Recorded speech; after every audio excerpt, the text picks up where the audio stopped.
look back to last night. It didn't end well for the Phils. Yasiel Puig's home run got it started. Then Bellinger hit one off the foul pole. And finally, Justin Turner, a pinch hit home run to tie the game. And then this ground ball mishandled by Maikel Franco. It turned out to be a hit somehow. And the Dodgers won the game in the ninth inning after trailing it by 3. But today, the sun comes up here in Southern California as the Phils look to wrap up the 3-game series against the Dodgers. Hi, everybody. I'm Tom McCarthy along with Ben Davis. We'll hear from Greg Murphy in just a little bit.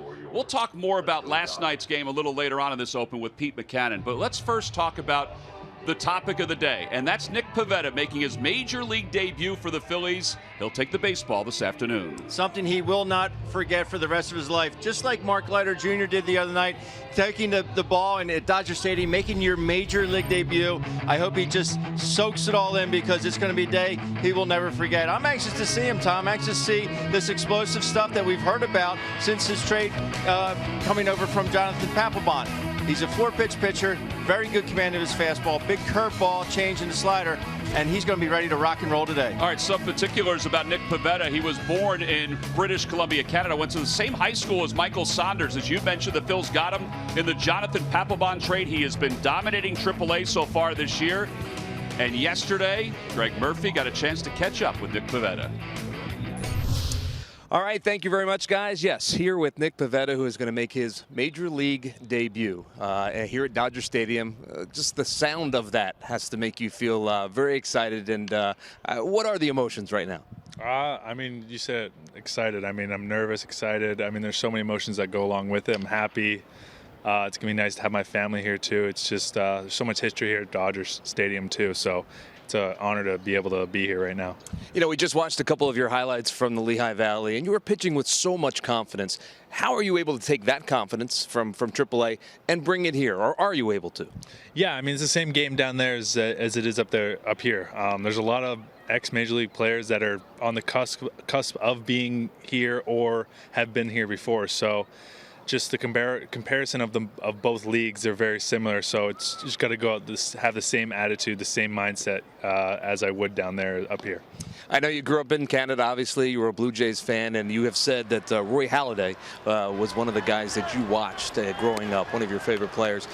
What have you learned in watching a guy like Roy Halladay pitch? It might not be the same style, but what have you learned when watching him pitch? Just his work ethic. I mean, his presence on the mound and off the field at the same time. I mean, he's a guy that I like to model myself after. Just his pace, the way he works on the mound and how he commands the strike zone. I mean, that's kind of who I want to be too. Being able to watch him as I grew up really helped me be who I am today. Talk a little bit about, you go into this clubhouse and there's a lot of familiar faces in there, and I would imagine that would maybe bring the anxiety level down just a little bit as you walk around and knowing that you played with a lot of these guys. They recently went through what you're going through. Are you able to draw from them? Have you gotten any advice from your former minor league teammates? Yeah, I mean, it's really nice just having guys like Zach Eflin, Andrew Knapp, Brock Stassi, Mark Leiter. I mean, all those guys I played with the past 2.5 years. So having those guys here, they've all told me, just calm down, have fun. We've all been there. We're all there for you. We're teammates. So being able to see those guys even have their major league debuts and now have mine, it makes the transition a lot more easier. Have you allowed yourself to think about what that moment's going to be like when you run out there for the first time? I mean, not really. I mean, I was sitting out before I was running today. It was nice just to sit on the field and just look around and see how far I've made it and where I am now. So there's a lot of nerves that go along with it, but I think I'm just mostly excited and just happy to be here. Once I get on the mound, it'll be all just smooth from there. All right, all business after that. Nick, best of luck. We look forward to watching you pitch. Guys, we'll send it back upstairs to you. All right, Murph, thank you very much. Yes, we are looking forward to Nick Pivetta making his major league debut, dominating numbers down in AAA this year. He'll get the baseball today against Hyun Jin Ryu for the Los Angeles Dodgers, making his 5th start of the season. We talked about last night's game.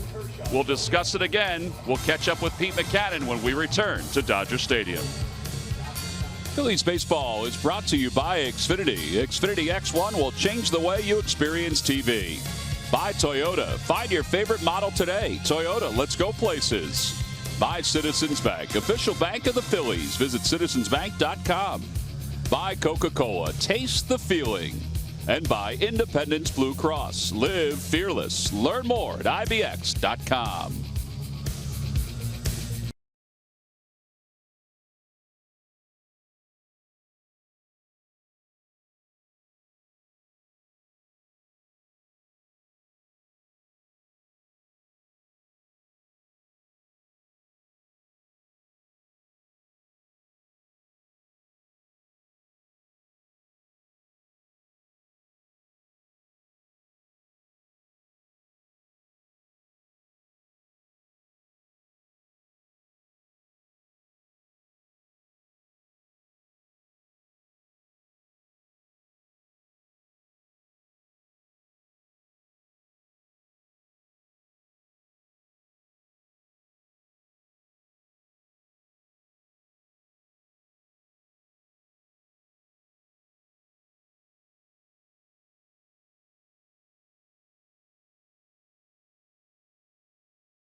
Voices in Kung Fu Panda, a number of other movies. He's a UCLA guy. He is in the dugout, and he actually announced the starting lineups tonight or today for the Los Angeles Dodgers. Did a really nice job.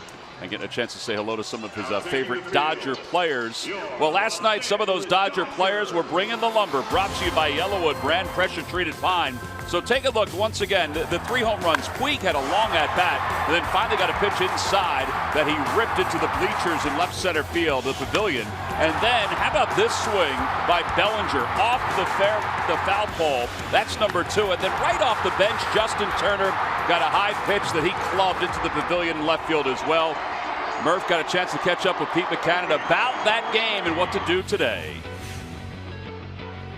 You just got to put it behind you. You have to have a short memory and start by winning today's game. It's such a long season. You can't let that affect you.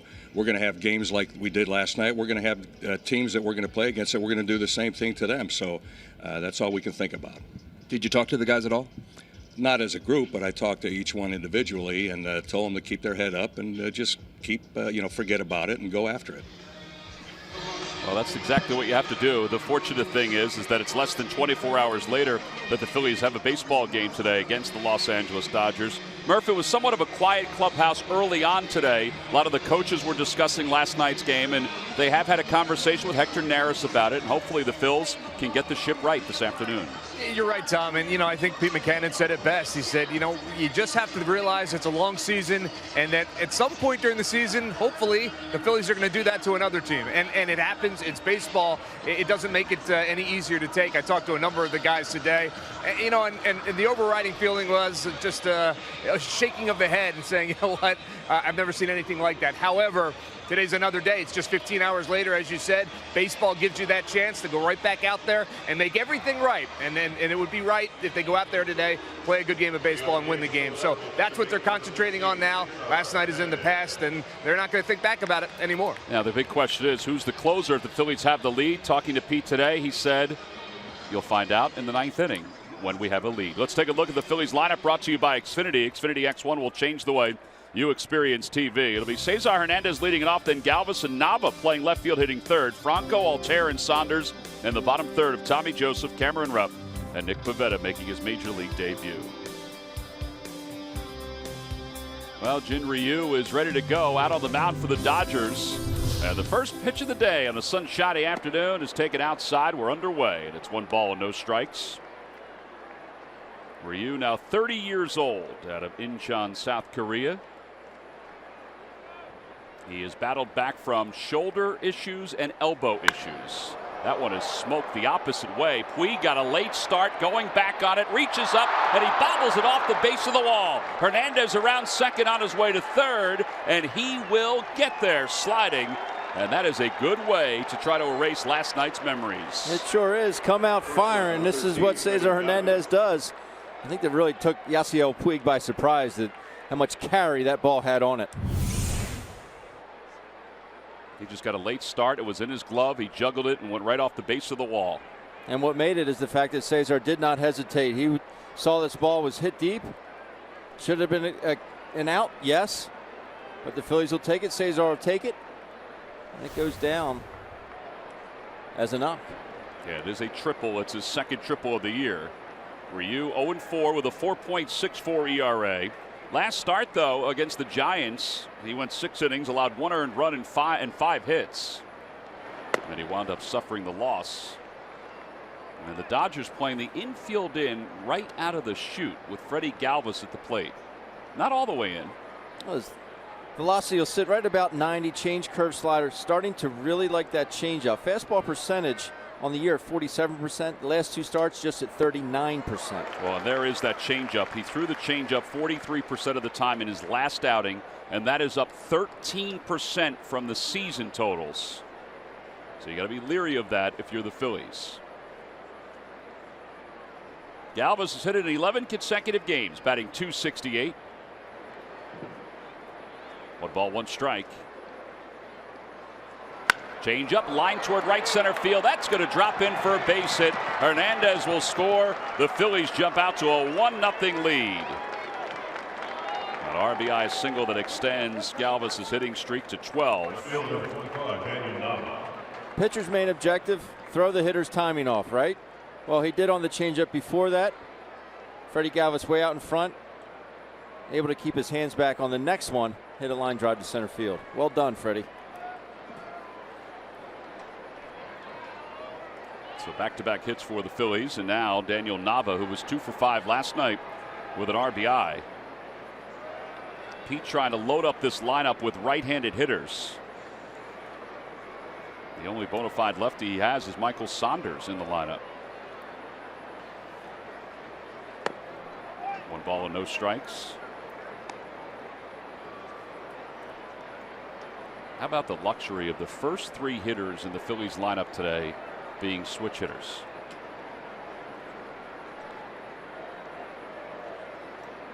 Makes it a whole lot easier for Pete Mackanin. And the thing is, they're not just switch hitters on paper. They can hit from both sides of the plate very well. Fastball, and it's 1-1. Whereas you look at Yasmani Grandal, this whole winter, all he did was concentrate on hitting right-handed. That's all Dave Roberts wanted him to do. He sat down with him last year, said, I want you to concentrate hitting right-handed, because left-handed stroke was there. That's not like that with the Phillies switch hitters. They're solid from both sides.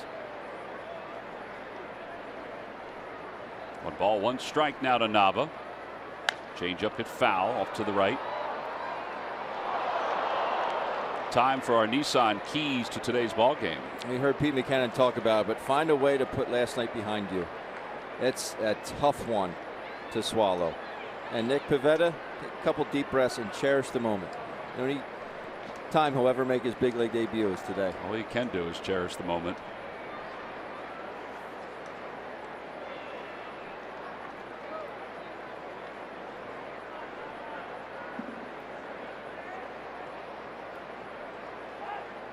His family is here watching the game. In fact, they're feeling lucky about today's game for Nick Pivetta, so they're buying a 50-50 ticket, which has a huge jackpot each and every day here at Dodger Stadium.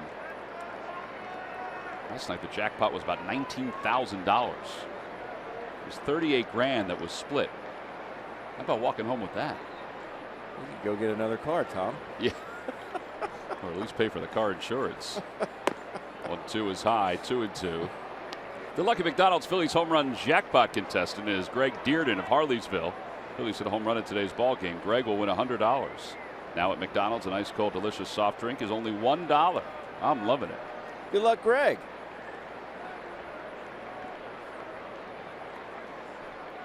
Our Greg is going to be as red as a tomato by the time this game is over with. Sure is. 3 balls and 2 strikes to Daniel Nava. Murph has his SPF 1000 on today. I debated about wearing a suit of armor. I think that would have been my best. Or maybe my best bet. bringing in an umbrella. An umbrella would be all right.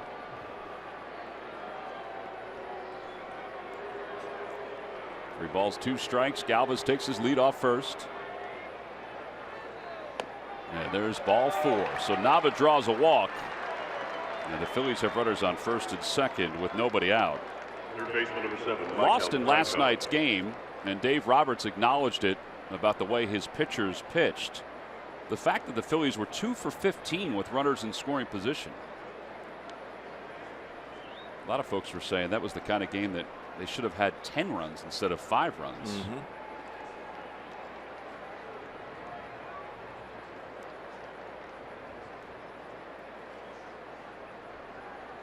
Maikel Franco last night finished with 2 hits and 5 at-bats. He is 2 for 8 in the series. At a curveball. First one of the day. He didn't throw any curveballs in his last outing. He throws it 11% of the time. I think that number last night was overlooked with runners in scoring position because they had a 3-run lead. Absolutely. Swing and a miss. 0-2. Franco with 21 runs batted in.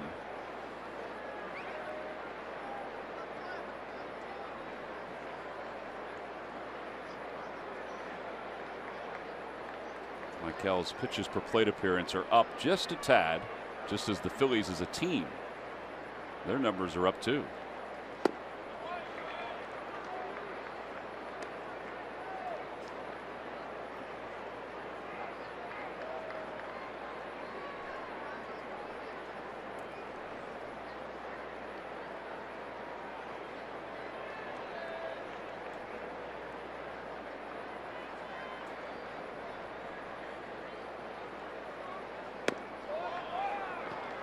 It's just one after the next for this changeup.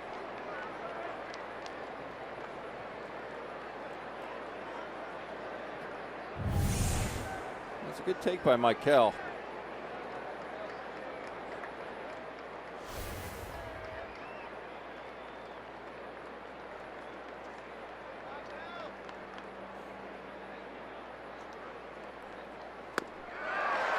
And Franco is down on strikes, one away. Another one. I haven't seen him go inside on any of these righties yet. So if I'm a righty, I wasn't a guy. I think if you ask most hitters, take a look at this pitch here. Might go out in front of that one, swings over the top. But if you ask most hitters, they don't like to. You say, well, if the guy's a little bit slower, move up in the box, or if he keeps working you away, move up on the plate. Hitters don't really do that. Just I would be looking for a pitch out over the plate because he hasn't really shown inside yet. Yeah, he's thrown 16 pitches so far. 8 of those have been changeups. Well, make it 9 changeups. It's 0-1 to Aaron Altair. Altair, 317 with 2 home runs, 6 runs batted in.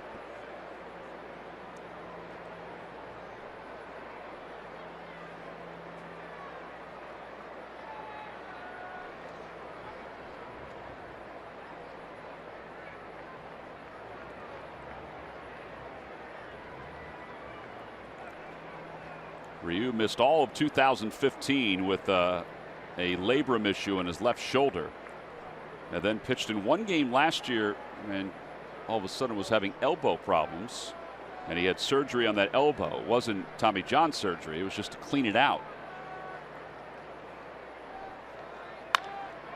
Out to shallow right field. Puig has a long run in, and he's there. Yeah, there are 2 outs. And Michael Saunders is due up. This is the most graceful route, but he got there.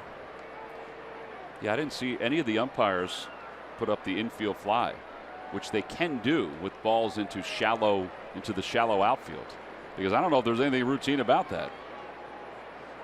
Tom Woodring is behind the plate. Gary Cedarstrom, the crew chief, is over at third.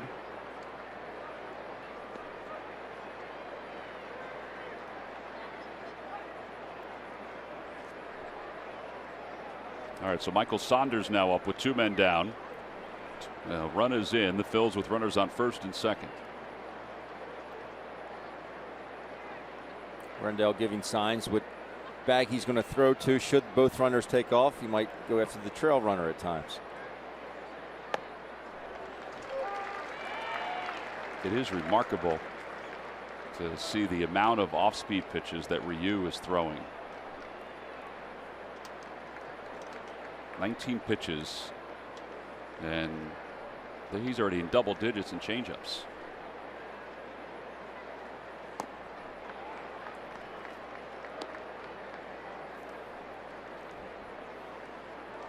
One ball, 1 strike.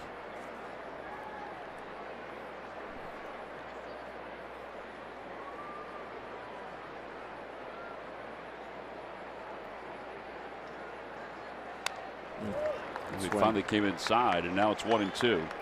Saunders has had a hit in 5 straight. He's 2 for 9 in this series, but he has struck out 4 times. His overall season average at 257.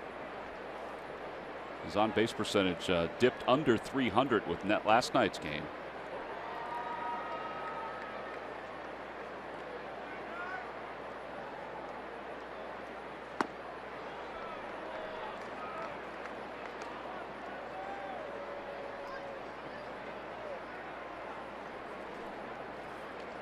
Dodgers are not sure if Ryu can get back to the form which he had in 2013 and 14.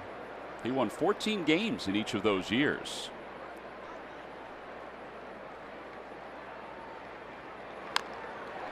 The changeup pulled foul, remains 2-2.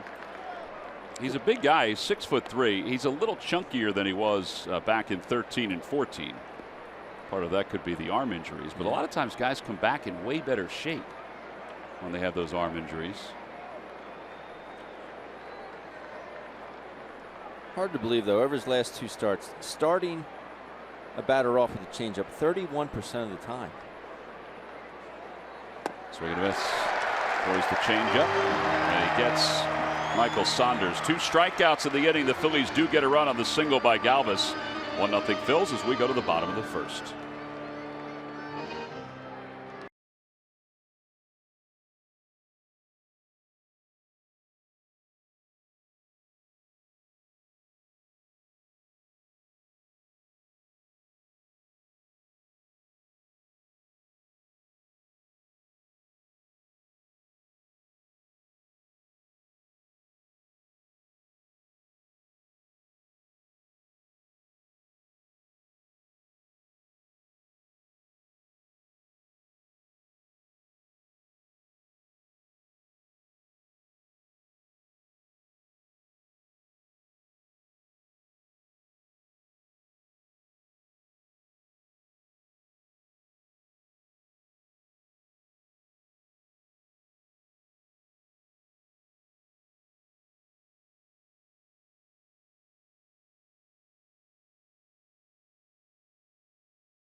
Finished up his warm-up tosses, so he is ready to go for his major league debut. Let's take a look at the lineup that he will face, brought to you by Xfinity. Xfinity X1 will change the way you experience TV. Tolles, Bellinger, and Turner. Turner back in the lineup today. And then Gonzalez, Puig, and Grandal. Chris Taylor plays for Chase Utley at second. Kike Hernandez is at shortstop. And Ryu will bat ninth. And there is Nick Pivetta, 24 years old, from Victoria, British Columbia. And here's the first pitch of his big league career. And it's a fastball outside. 1 ball and no strikes. Pivetta's numbers down at AAA, so dominant. And the most important one was probably the walks, just 2. That one's out toward left field. Nava took a bad route at it, and it's going to be a ground rule double. I don't think he would have caught it anyway, but he came in, curled around, and then went back. So the Dodgers have the leadoff batter aboard at second base. Tolles loves the ball down and out over the plate. That's exactly where this pitch is. I agree, Ty. I don't care what route Nava took to get to that one. He wasn't going to get there. Yeah, the ball jumped. Scouting report, 91-95, change curve slider. He was the 4th round pick by the Nats back in 2013. Here's Bellinger, and Bellinger takes inside.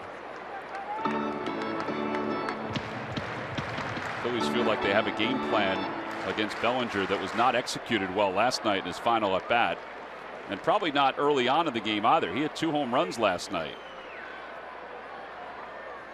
Fastball, and it's in there. 1 ball, 1 strike. Well, Nick's family is here. It's his mom clapping to the right, Carol and Greg. His sister's here. His girlfriend is here. Get a chance to soak it in.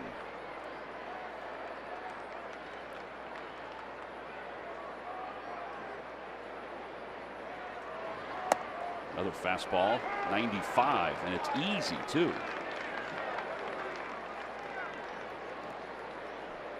Suave queso. Easy cheese, Tom.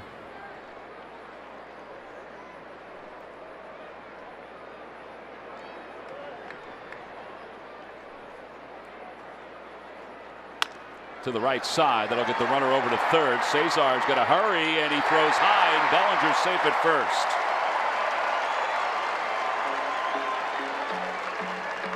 That'll be an infield hit. And runners on first and third. The shift will help you. The shift will get you.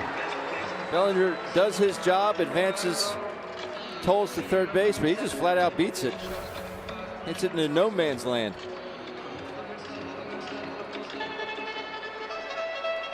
So now a conversation between Rupp and Pivetta. Justin Turner's the hitter. Turner has hit in 14 consecutive games after his home run last night. Overall 388 with a home run and 11 runs batted in.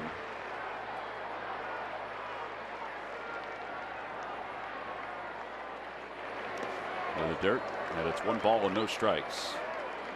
The pitch that he hit out last night off Hector, he got to it so quickly with his hands. It's a completely different swing than we saw when he was with the Mets. I mean, he is to it in a heartbeat. Well, he's adjusted his stance since then. He's got the leg kick. There's the toss over to first. I mean, he was right on this. He was, and it's so lightning quick. Just lightning quick to that baseball.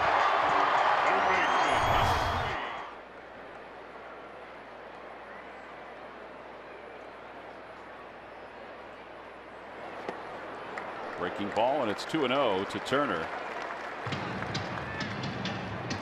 The book on Pivetta is that he does like to work quickly. As you see Turner's number, his batting average since '92, it is the 4th highest for the month of April for a Dodger player. Foul tip, and it's 2-1.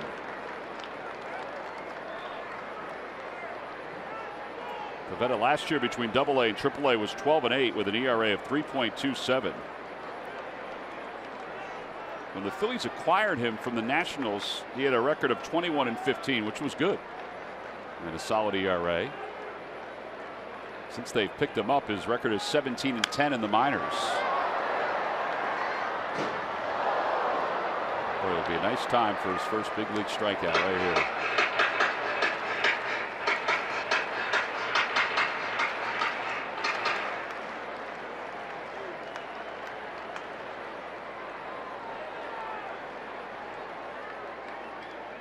Turner will be followed by Adrian Gonzalez.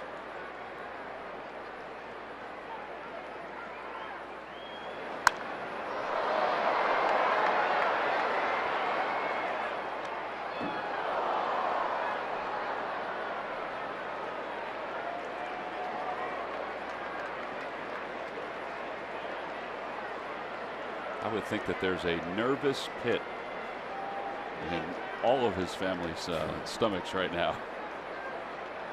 Sort of an anxiousness to watch his debut, but now he's in a little bit of a jam.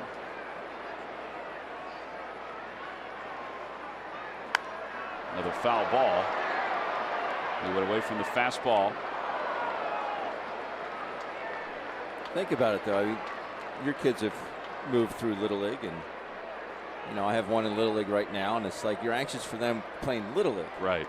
Particularly when they're pitching. As a parent, I could imagine on this level. 2 balls, 2 strikes to Turner. 97 on that heater. Just trying to get that put away pitch.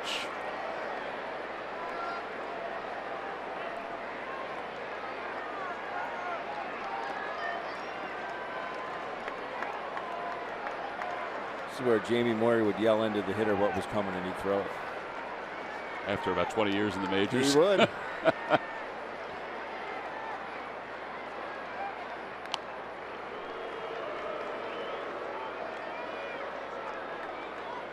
Pivetta, 6'5", 210 pounds. Former 4th round pick in 2013 by the Nationals. That was out of a junior college. He was banged up his senior year in high school, so that's why he wasn't drafted out of high school. Out to left field. That'll drop in for a base hit. A run will score. Bellinger holds up at second. An RBI single for Turner, who just keeps on hitting, and it's tied up at 1. So 3 straight hits.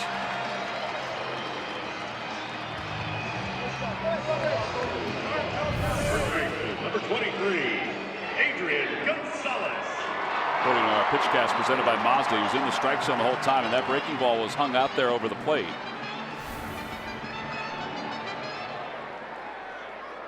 The way he's swinging it right now, you cannot leave anything up out over the plate. Just seeing all the foul balls that he he fired into the seats. I mean, he's seeing the baseball very well. Here's Adrian Gonzalez. Fastball, and it's 0-1. Adrian Gonzalez had turned out to get the winning hit, although it probably should have been an error on Maikel Franco. But they gave him a hit in last night's 9th inning. Maikel said he tried to make a play on it, couldn't dive because it was bouncing so much. And Pete and the coaches, they didn't even stammer a moment after the game and said he should have made the play. He should have at least stopped it and allowed the bases to be loaded, or made the play and got Gonzalez at first base. 0-2 pitch now to Gonzalez. Well, here it is last night. It was our Toyota turning point. And he fouled off a bunch from Joely. How that ball trickles into the outfield is beyond me, but it's one of those nights where that is your Toyota turning point, but one of those nights where you just can't believe this is actually happening. Swing and a miss. There's the first strikeout for Pivetta. Gonna hold on to that ball. Right fielder, number 66. Throw it over Cameron. Yasiel Puig.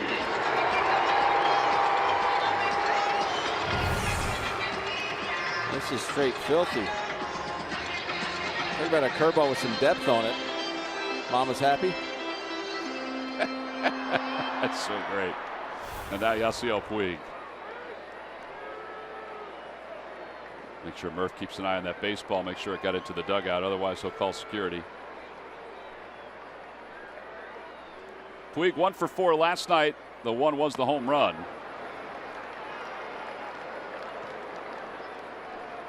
Double play out of it. Tie ball game. Get your boys back in there to swing it. Think you could live with that?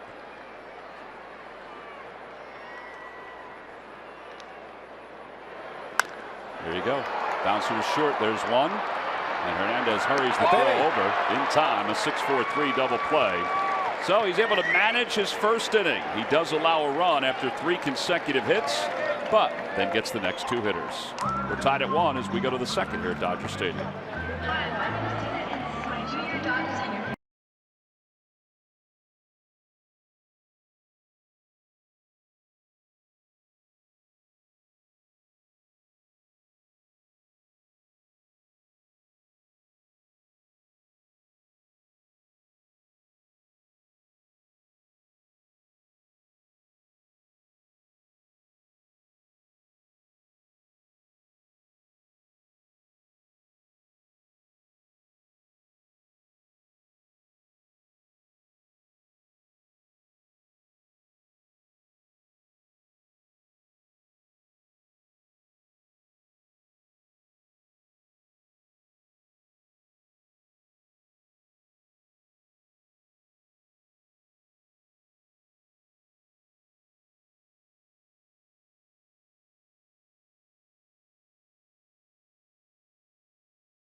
Double play. We just saw it. Off the bat of Yasiel Puig. This has to make Nick Pivetta feel good. 6-4-3 tailor-made. Mama's happy. Dad's proud. Pitcher's best friend. That is your State Farm double play. Yeah, State Farm here to help life go right. All right, so Pivetta is in the dugout. Tommy Joseph will lead it off. Tommy hitting a .190 with a home run and 3 runs batted in, trying to get himself on track. What a big day for Tommy and Cameron both, huh? Breaking ball, and it's 0-1.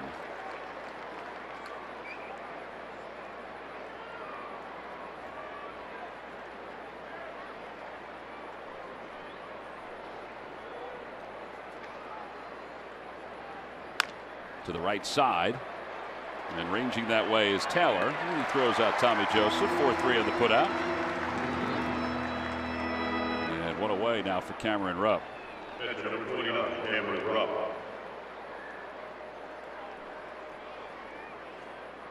I'm eliminating the inner half against Ryu if I'm a right-handed hitter. I'm at least for now, right? Completely eliminating it. You throw it in there for a strike, so be it. I don't care.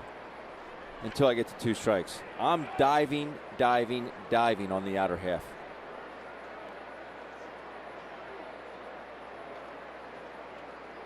If there's an opportunity to do it to Tommy right there, you went first pitch curveball. You could have thrown him pitch inside, get him off a little bit. Away.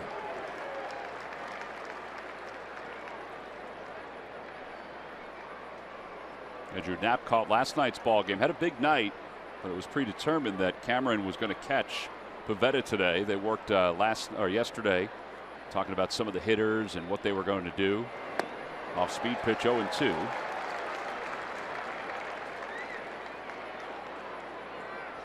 Phillies begin play today in pretty good shape as far as the division goes. They're 4 games out behind the Nats. The Nats are leading their ball game in the 7th inning against the Mets. They're at 11-11 as we wind down April. Pulls that one toward third. Charging is Turner. And he throws out Cameron Rupp. 2 outs. Pavetta's coming up. Phillies fans, never miss a CSN game with the NBC Sports app. Stream every pitch, hit, and run on CSNPhilly.com and the NBC Sports app all season long. Wherever you are, CSN has you covered. Can you reassure the folks at home, Tom, that I do in fact have the NBC Sports app on my phone? You looking at it? Very clear, crystal clear. Right next to the Very Fit app that you have. I don't know why that's on there. Very fit. I haven't been that in a few years. Well, representing the rest of us, you are very fit. Pivetta, no balls and 1 strike, 4 for 22 during his minor league career. And it's outside, 1-1.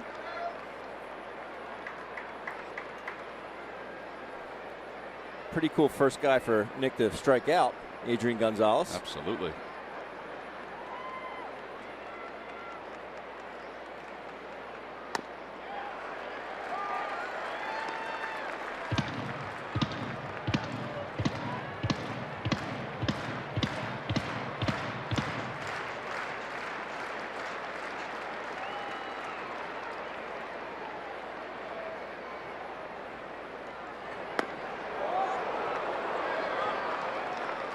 Must have swept around the plate, and it's 2-2.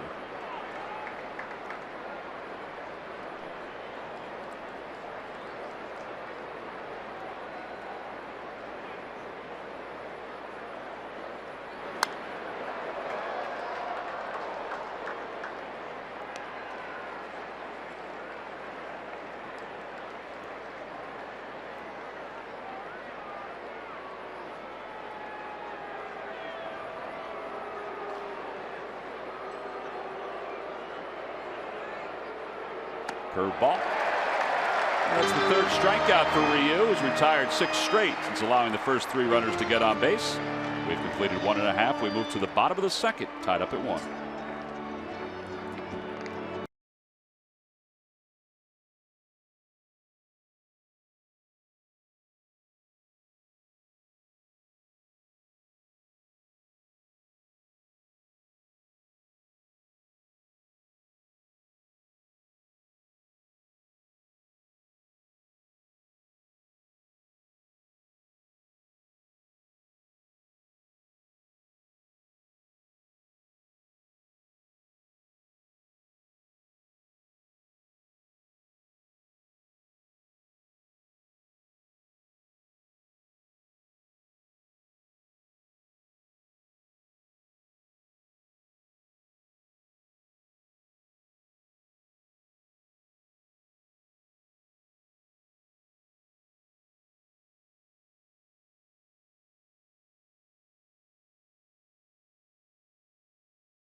Citizens Bank Park will be Tuesday, May 9th when the Phillies take on the Seattle Mariners. That's a 7:05 start.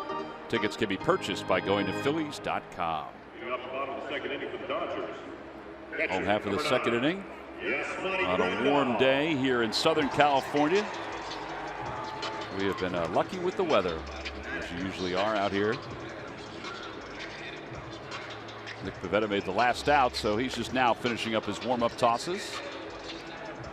Well, let's hope he's got the butterflies out of his system.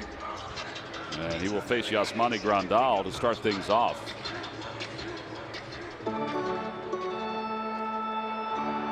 He said he likes to pattern himself, or after Roy Halladay. That's exactly how Roy would have handled a situation like that in the first inning. Give up a few knocks, just bear down, and get out of it. That's what Doc would have done. That's what Nick did in the first inning.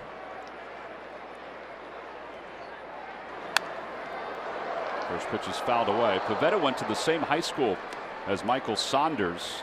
He's the Phillies right fielder. First time, though, that they've got a chance to play on the same team.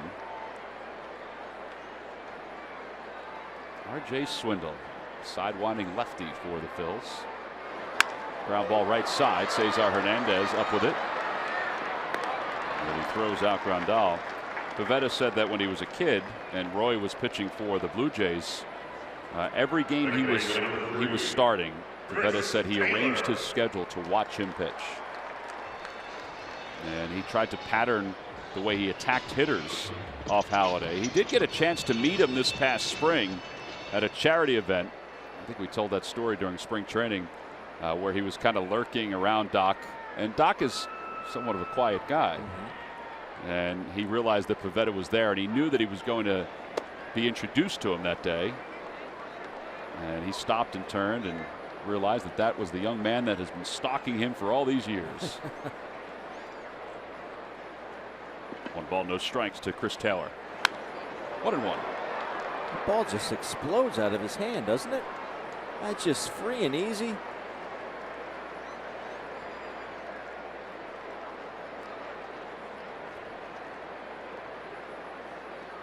One ball and 1 strike.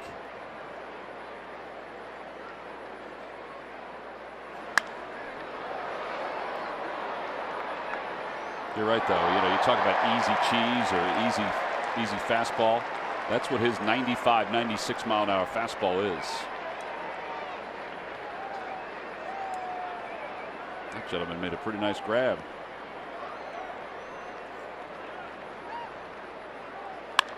In the air to left field. That's well hit. Nava's going back toward the fence, and it is gone. Second home run of the year for Taylor, and it's now 2-1. Dodgers on top. Another hanging breaking ball. Ahead in the count, you don't want to leave it in that spot.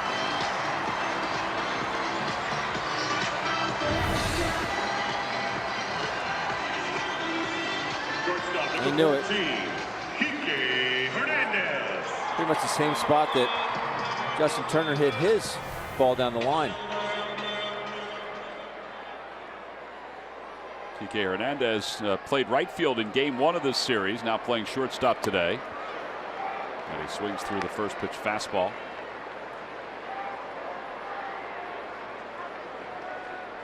Pitch hit in last night's ball game. The ball to Cesar at second base. Cesar made a very nice play.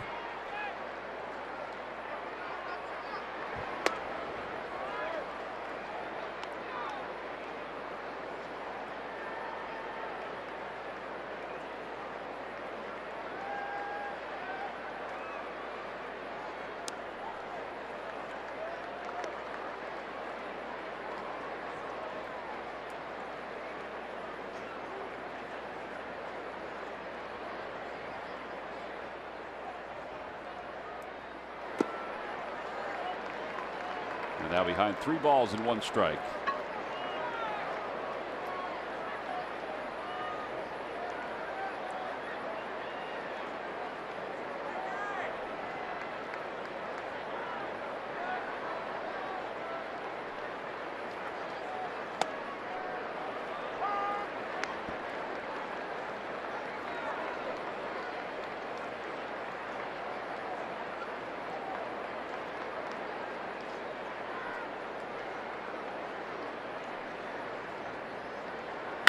Out to right center field. That's going to split the gap and go to the wall. Takes a hop off the base of the wall. Hernandez to second, and he'll put the brakes on. That's his 6th double of the year.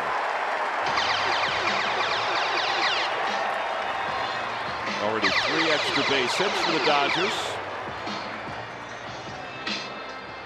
Pitcher number 99, Hyun-Jin Ryu. Seems like a lot of these right-handed hitters are out there with him, meaning they're looking out over the plate. Maybe you want to keep these guys a little more honest on the inner half. He's got the stuff to do it. That one was out toward the outer edge of the plate. So Bob McClure out to talk to Nick Pivetta.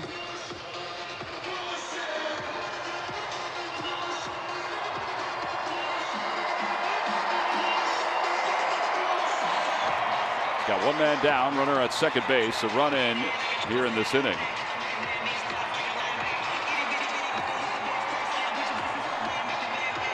MLB.TV Premium is back and better than ever. Watch every out-of-market regular season game live on over 400 supported devices. Plus, get a free subscription to At-Bat Premium, the #1 app for live baseball. Visit MLB.TV for more details.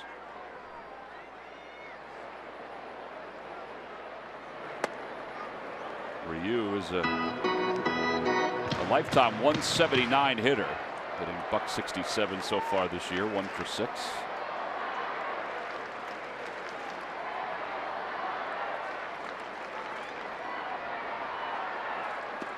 Two balls and no strikes.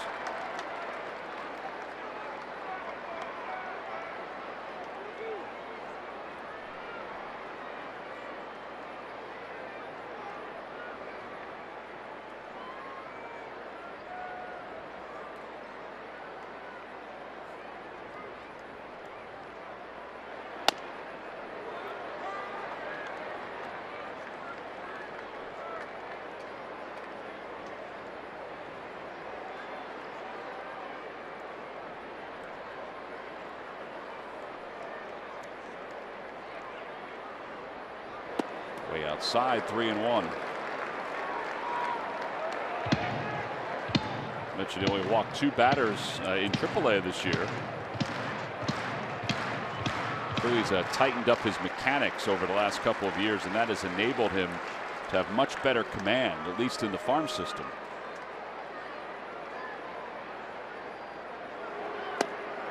Yeah, there's ball 4. He walked the pitcher. So 2 on now for Tolles, who started the first inning with a double the opposite way.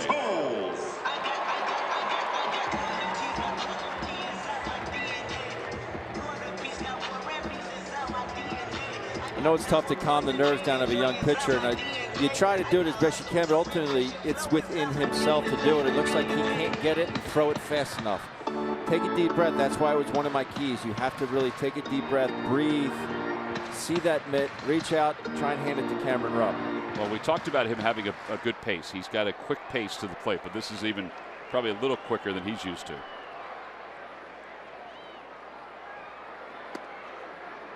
So you start working faster and faster, and what happens? Your mechanics suffer. You're doing things, you're going even faster than you're accustomed to. You're not giving your arm a chance to catch up.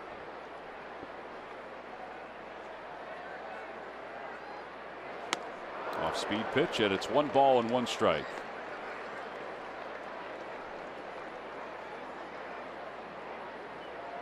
You can talk to him if you're the catcher. You're blue in the face, but ultimately it's on him.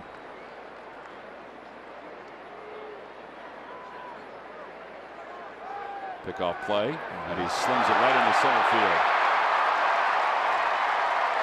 And Hernandez will go to third. Runners on first and third after the E1.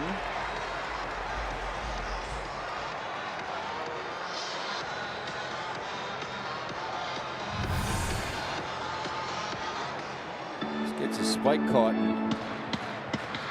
Just a little indecisive there and throws it into center field. Okay, double play still in order. Although with Tolles' speed, it's going to be tough. He was able to roll the double play in the last inning after a run had scored. Ryu's got a short lead at first. Outside.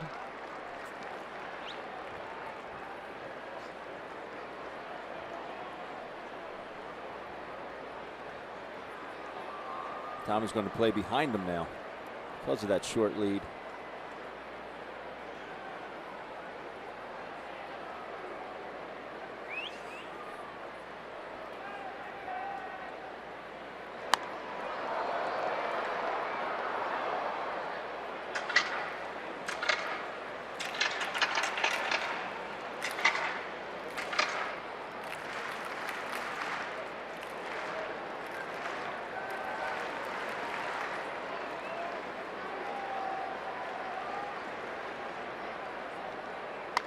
Over toward first. That's a foul ball. Eric Cooper right on it.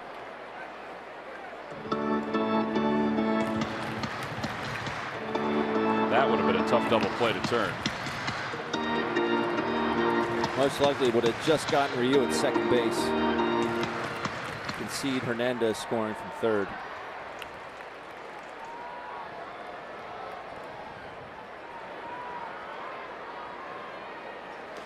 Good pitch. It tolls down on strike. Second strikeout for Pivetta. They're 2 away here in the second. And Cody Bellinger's coming up.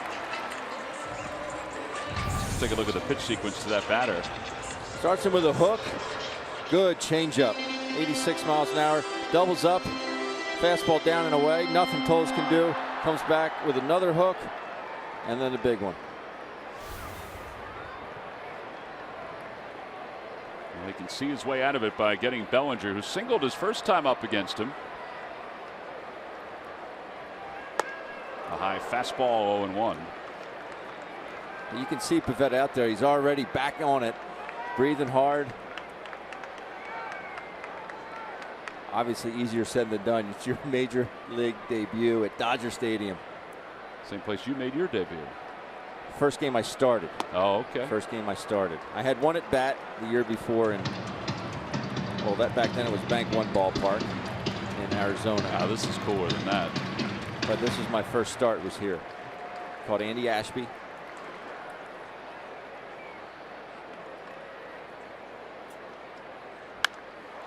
Out to left field. Nava looks like he's got a beat on it.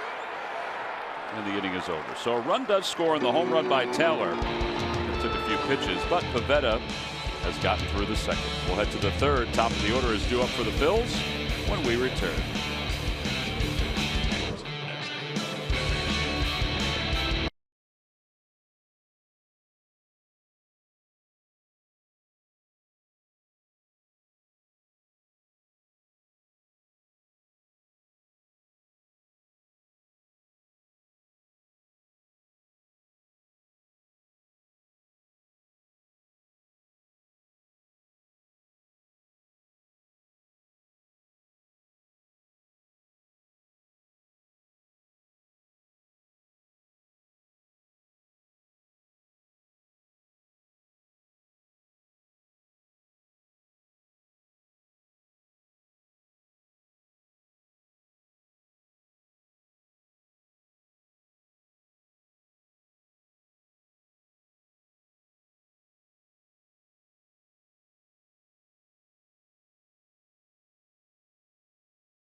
On to Phillies.com. Go to the fans section for all the information. And please submit your answer on the subject line. All right, the question is, who is the only major league player with 90 or more RBIs in every season since 2007? Wow. Every season, Ben. Every season. Yeah. We'll reveal that answer in just a little bit. We head to the top of the third inning, and Cesar Hernandez will lead it off.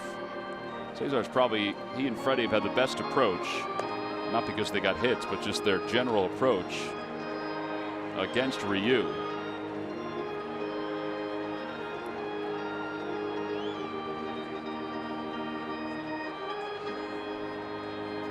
Cesar tripled his last time up. Got to stay hydrated today. It's a must. Oh, they wanted to hit the beach ball. There'll be more. There's only a couple dozen floating around the stadium.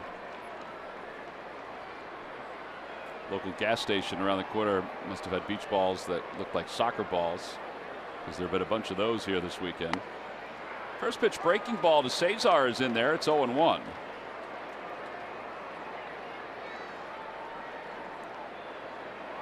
Cesar's batting average at .333 after his triple. 31 hits this year. And he's in the hole, 0-2. Cameron Rupp and Nick Pivetta chatting in the dugout in the background.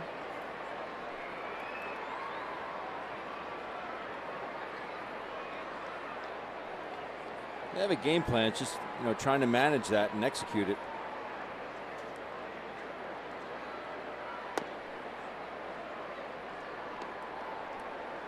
Well, you learn an awful lot even through one start up here in the big leagues. For Bob McClure and for Pete Mackanin, they watched Pivetta pitch in spring training. It's a little different case now being in the big leagues. And Cesar strikes out. Threw a couple hooks in this at bat. 4 strikeouts for Ryu. He's now retired 7 straight. There's a big curveball. It's one of those where you see so good because it's so slow. Therefore, you think you can, oh, I see it good. I'm going to go ahead and have at it. Time you swing, it's out of the strike zone.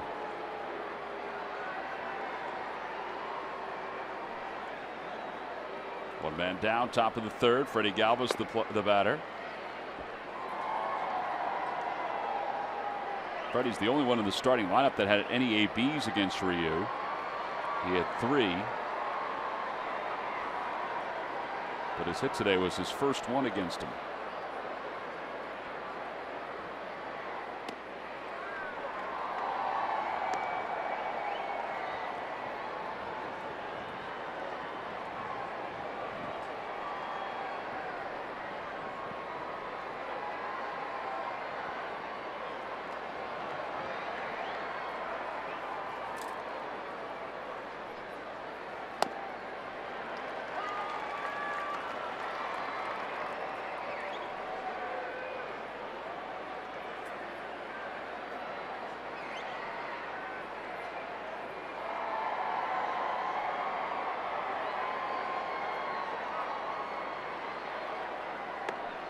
Way outside, 3-1.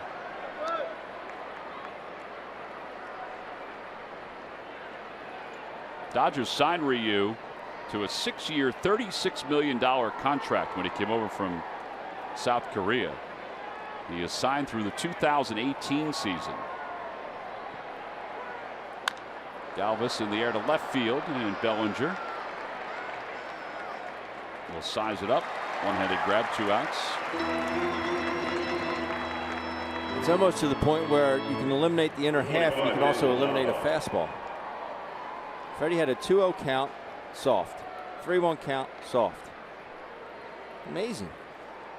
That's kind of what we saw the other night with Maeda. He's a much different pitcher than Maeda. But Maeda didn't throw as many fastballs as he had done earlier in the year. But this has been an increasingly different trend for Ryu from the beginning of the season till now. As Nava takes low, 1-0. When he was pitching in South Korea, he was known as more of a fastball guy. He had 98 wins in his 7 years.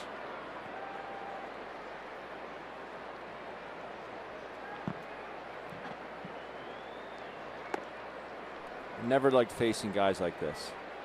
I would say I made the majority of my outs. If I didn't, if I didn't strike out, if I put a ball in play, I was out in front of it. So a pitcher like this would really accentuate that. It would just make me that much more out in front. Give me a guy that threw everything was hard fastball, hard slider, I'll take that any day of the week over going against someone like Ryu.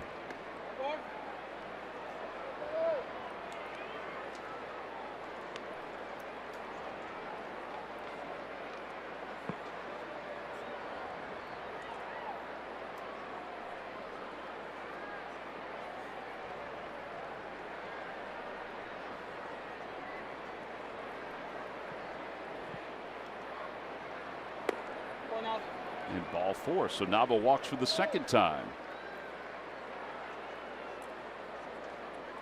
Michael Franco is now due up. Tampa respiratory night will be Wednesday, May 24th, when the Phillies take on the Colorado Rockies. All fans will receive that cap right there. Go to Phillies.com to purchase your tickets now for the Phils and the Colorado Rockies, the red-hot Colorado Rockies. Sitting in first place in the National League West.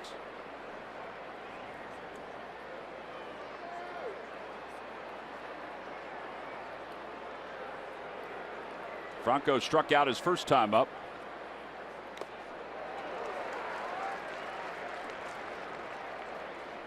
He's a Michael Franco fan. Actually looks like he's wearing one of his game-worn jerseys. He's growing into it, Tom.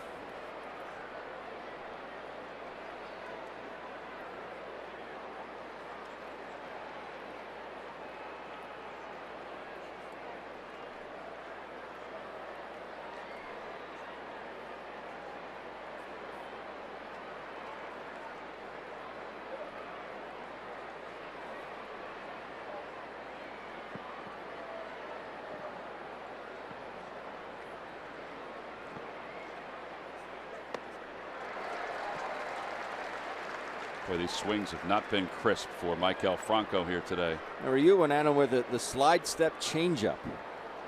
So the pitcher's flying at you. You think, oh, he's going to be quick to home plate in case Nava steals.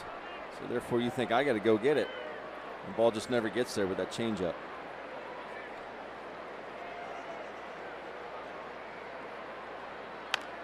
Hit foul toward the back end of the Phillies dugout.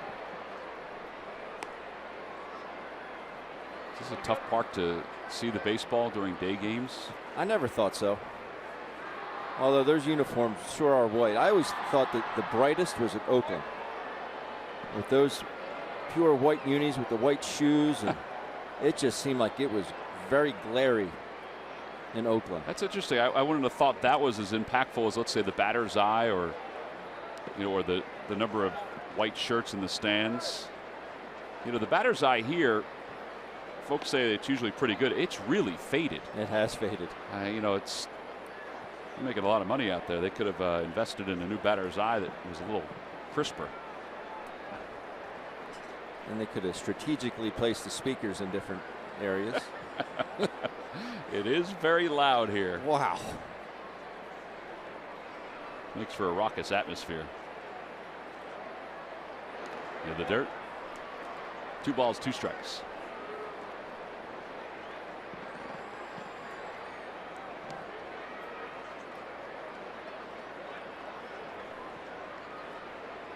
Garrett Altair waits on deck.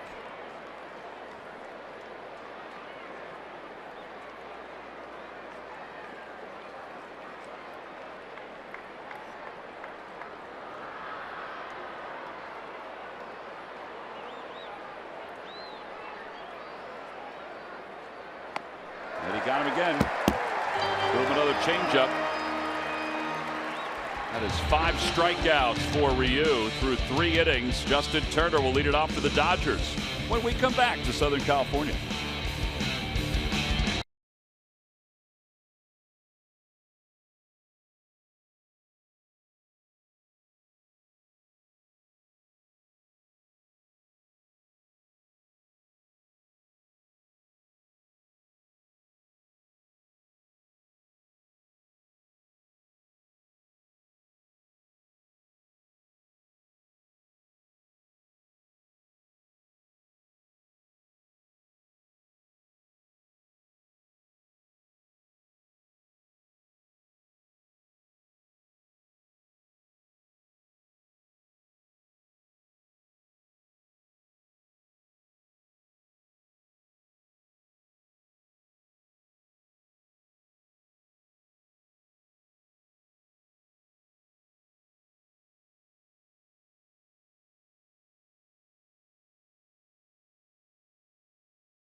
by your local Ford store. Check out every new Ford car, truck, and SUV crossover at buyfordnow.com today. 2-1 Dodgers on top. We go to the bottom half of the third inning. Phillies fans get a chance to see the major league debut of 24-year-old right-hander Nick Pivetta. The Phillies lassoed away from the Nationals in that Jonathan Papelbon trade. Pivetta may be around for more than just this start. Aaron Nola did throw a bullpen session the other day and did not respond as well as they had hoped the next day, but we'll see. Aaron was moving around pretty well today as they were throwing out in the outfield.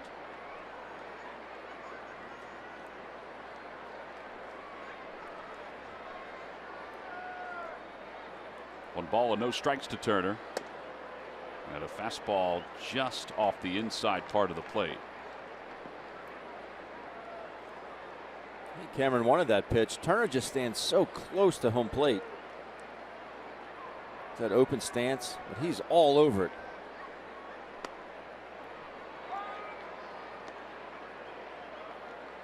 That overhead is something. You can see his hands hanging over home plate. That is something.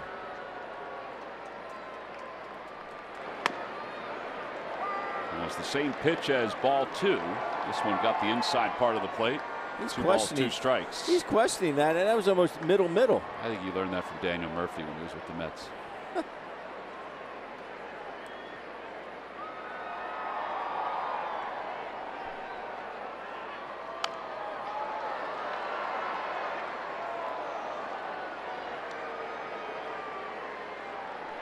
I need that exact pitch. 5 to 6 inches more on the inside corner. Same height, just a little farther in. Runs outside, 3-2. Dodgers signed Turner to a 4-year contract this past offseason worth $64 million. After hitting 27 home runs, having 90 RBIs last year. Over to third. Maikel Franco behind the bag. 5-3 of the putout, 1 away. And that's the pitch right there that I wanted back when it was 2-2. Why give him something out over the plate? You could just attack that. There's just no way you can get to it. If you're that close to home plate and you make a good effective pitch, see where Cameron's set up. Now that's a strike. What's he going to be able to do with that? You can even go a little bit higher than that. Get up underneath the hands of Turner. Adrian Gonzalez struck out his first time up. First strikeout victim for Pivetta.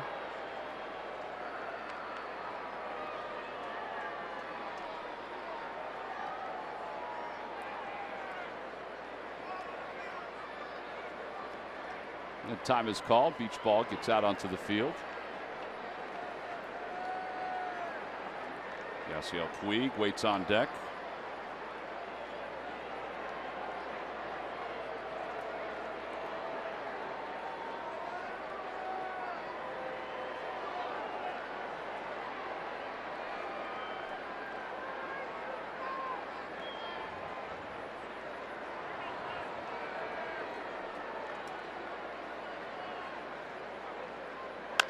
Ground ball toward the shift and right on through it.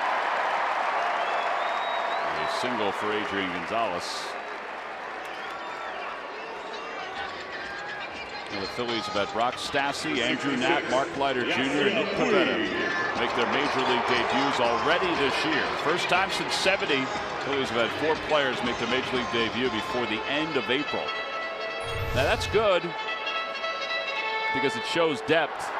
And you hope one day that all those guys will be established big leaguers, that maybe we see just one guy make his major league debut because the team is so established.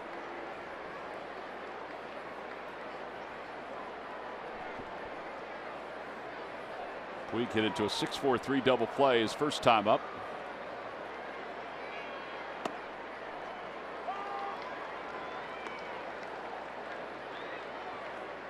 He's getting back to the rubber quickly, but he definitely looks like he's calming down.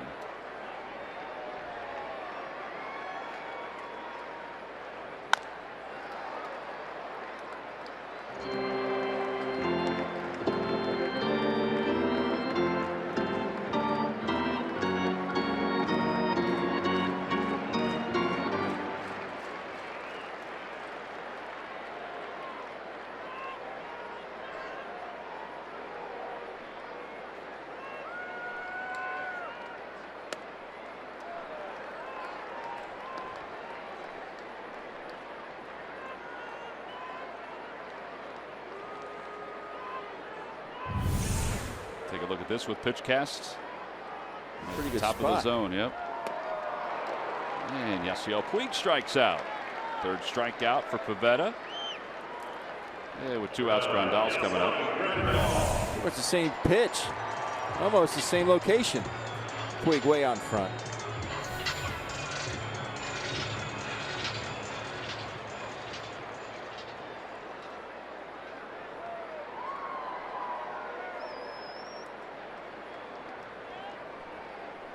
So Grandal, who grounded out to second base his first time up, pops it foul and out of play. One thing I like about Nick Pivetta, we always talk about the balance of a hitter. I like the balance of Nick. When he gets done releasing the baseball, he's in a good position to field the baseball, but he's not falling off to one side or the other. A lot of times we'll see a righty fall off towards the first base side. He plants that landing foot, and that's it. Check swing. Looked like he went, and he did, says the home plate umpire. I think that's also, and he looked like this for the most part, was with the Nationals, but they've tinkered with his mechanics. But he lands, boom, he's right there. Right. He's in a good spot.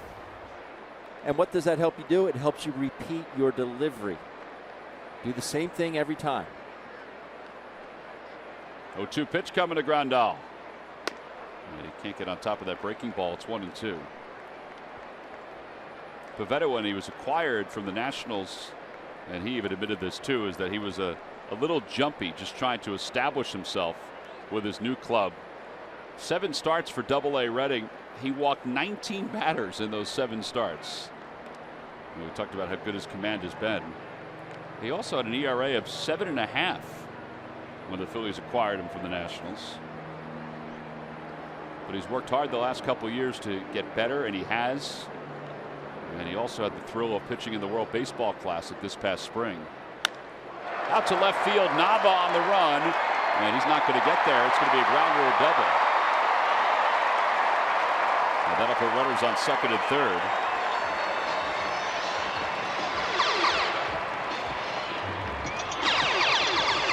That ball jumped off the bat of Grandal. I thought he was going to have a chance to catch it. I thought it was hit more at Daniel Nava than it actually was.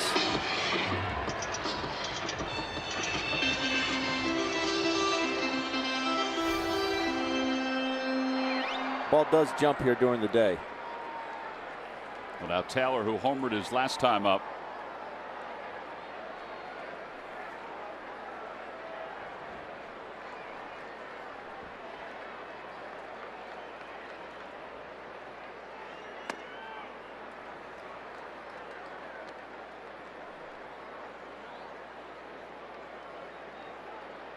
Only time will tell about how much the World Baseball Classic helped Pivetta, but he faced a Columbia team and pitched 4 innings and allowed 1 run as a starting pitcher for Canada. He faced some big leaguers in that game.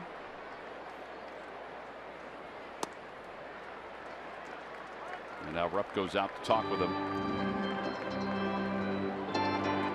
Probably being a little extra careful with Taylor, since Taylor homered against him his last time up.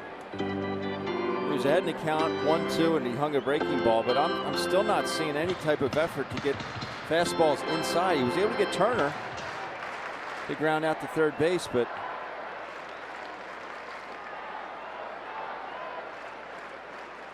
I'd like to see some firmer pitches inside.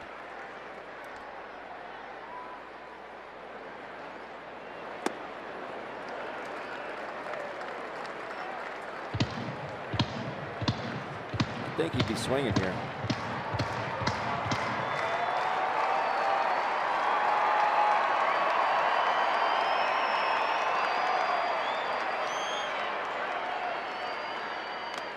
He was. And he fouls it off, 3-1.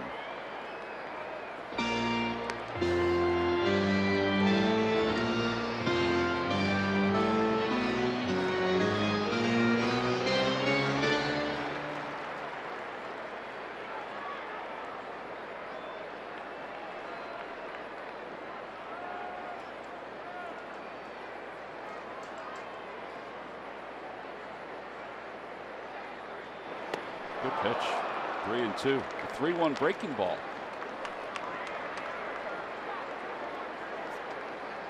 Try to ambush me 3-0. I'm not going to let you ambush me 3-1.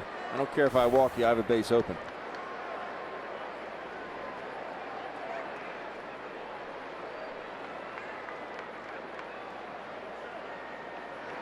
And a fastball on the inside corner, 96 miles an hour. That is strikeout number 4. Well, his family should be happy. He got himself into trouble, worked his way out of trouble with a couple of Ks. We'll be back with the 4th. It's time for Going Pong, presented by Budweiser.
In order Green Mountain Coffee K-Cup pods. Great tasting coffee at amazingly low prices, delivered free the very same day when you order by 11:30. WB Mason knocks it out of the park. Who but WB Mason? Well, we played 3 here this afternoon here at Dodger Stadium. Phillies lost the first 2. Looking to salvage a game before they head to Chicago for 4. And Aaron Altair will lead things off. Aaron flying out to right field his first time up. Phillies have 2 hits today, and both of those hits came to start the game.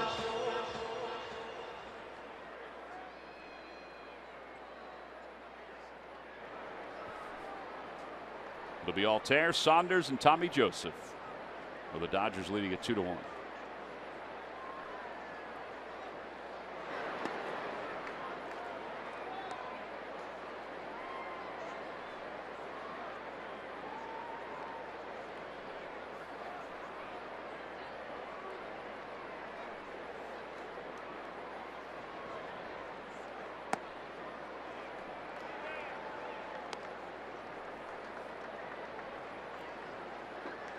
There's a pitch inside. Huh. I'll go back outside with a changeup. And Altair lifts it into shallow center. Chris Tower, the second baseman, was shaded that way. And now Michael Saunders coming up. Number 5, Michael Saunders.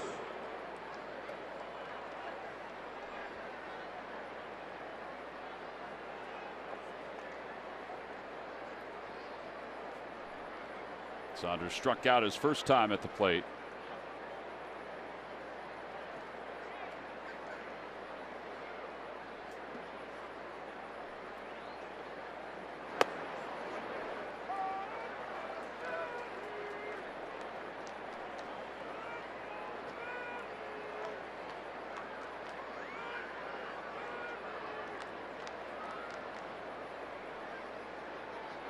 Inside, 1 ball, 1 strike.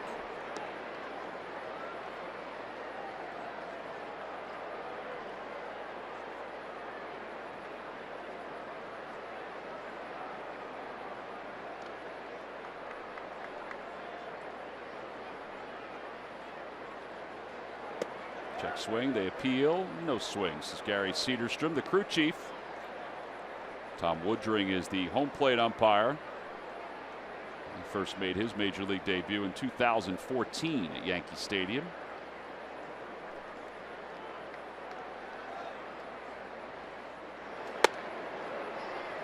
And now it's 3-1.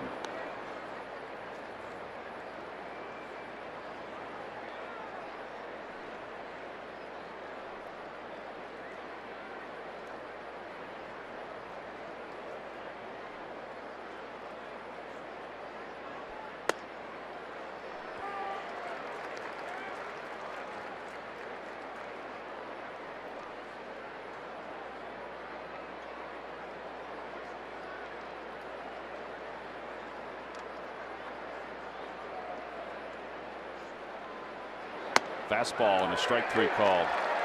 Saunders down looking at 6 strikeouts for Ryu. And with 2 away, Tommy Joseph's coming up. CSN has your Eagles draft headquarters covered from start to finish. Tomorrow, we'll look back at all the picks and what's in store for the 2017 squad. Watch Quick Slants tomorrow at 6. Only place to get all Eagles all the time. CSN. So 6 strikeouts for Ryu. Tommy Joseph grounded out his first time up.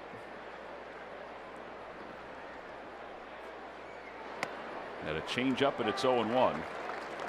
Tommy's mom got the chance to see him play this weekend. She drove up from Arizona, about a 5-hour drive.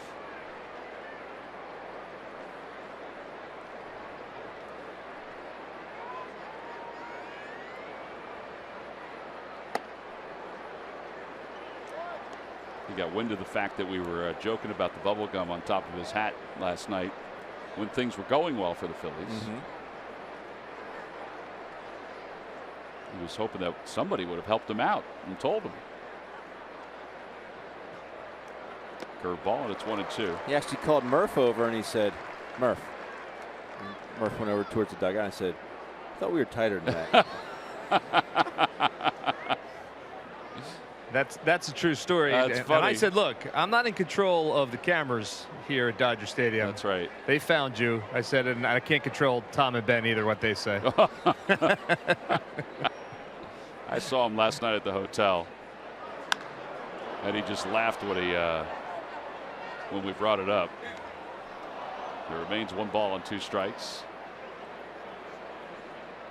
Murph said, I am in control of which security guard I send after Andrew Knapp's home run. That's true. But I cannot control who puts bubble gum on top of your cap. I'm a big part of gathering the artifacts for the players. Yeah, you're a keeper of the game. That's right.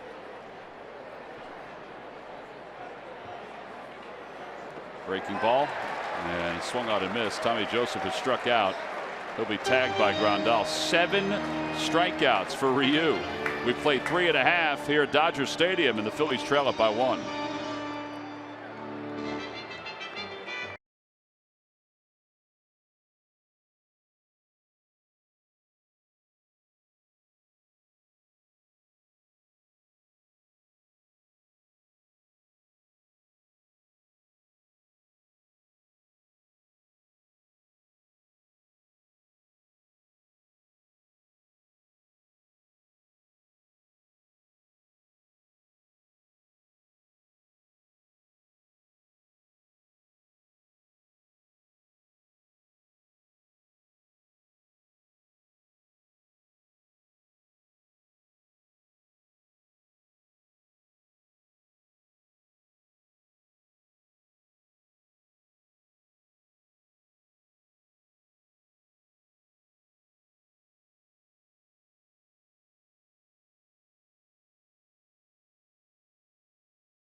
You buy Toyota. Find your favorite model today. Toyota, let's go places.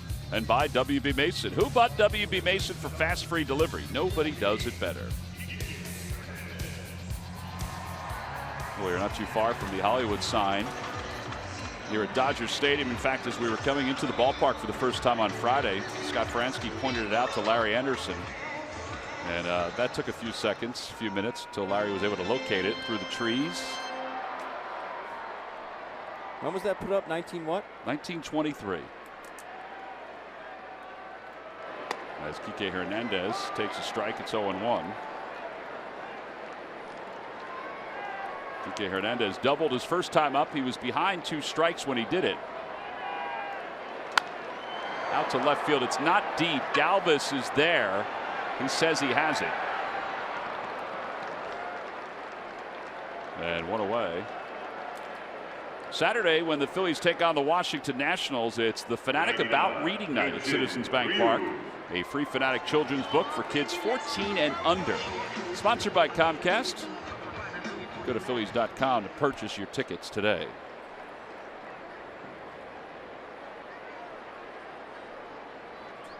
And Ryu takes outside. He walked his first time up.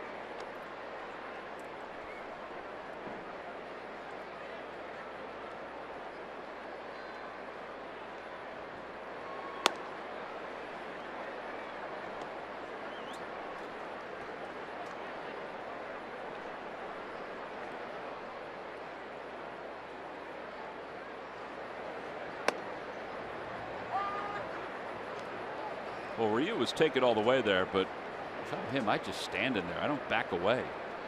For some reason, Nick is having a little trouble with him this afternoon.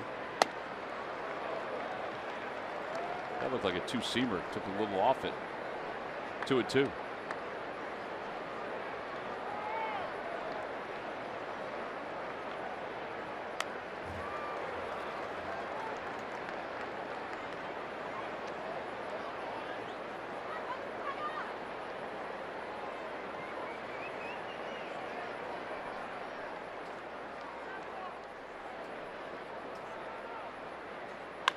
Off the hands, a base hit into center field. He threw him a breaking ball, and Ryu has his second hit of the season. Boy, he was having so much trouble even getting close to the fastball. He just hit a fastball sideways, and then you speed his bat out with a slider here. He's seen this pitch the 3rd time today that pitch has been hit, that slider. Stay firm with him.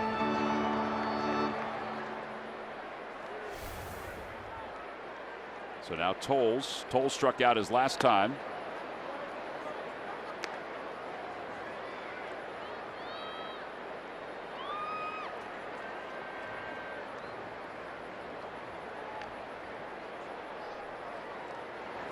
Over to first base, Tommy Joseph, nice play. There's one, and he fires to second base for the double play. An outstanding play by Tommy Joseph, who shows off the arm again. 3-6 on the putout. Second double play of the afternoon for Pivetta. We'll head to the 5th.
You just saw it off the bat of Tolles.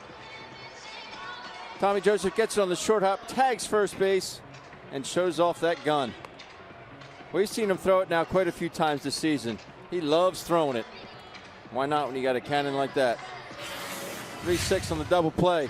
That is your Hyundai defensive play of the game, brought to you by your local Hyundai dealers. Well, it is a pitcher's best friend, and I would think it would be a mom's best friend as well, that Pivetta got out of that inning. And speaking of Nick Pivetta's mom, Greg Murphy is with Nick's mom.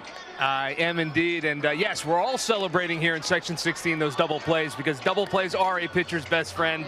This is a pitcher's mom right here. This is Carolyn. This is Reg right here. And first of all, just the excitement. You and I spoke before the game, and you were full of emotion then. The emotion now that you've no, that's what we're going for now.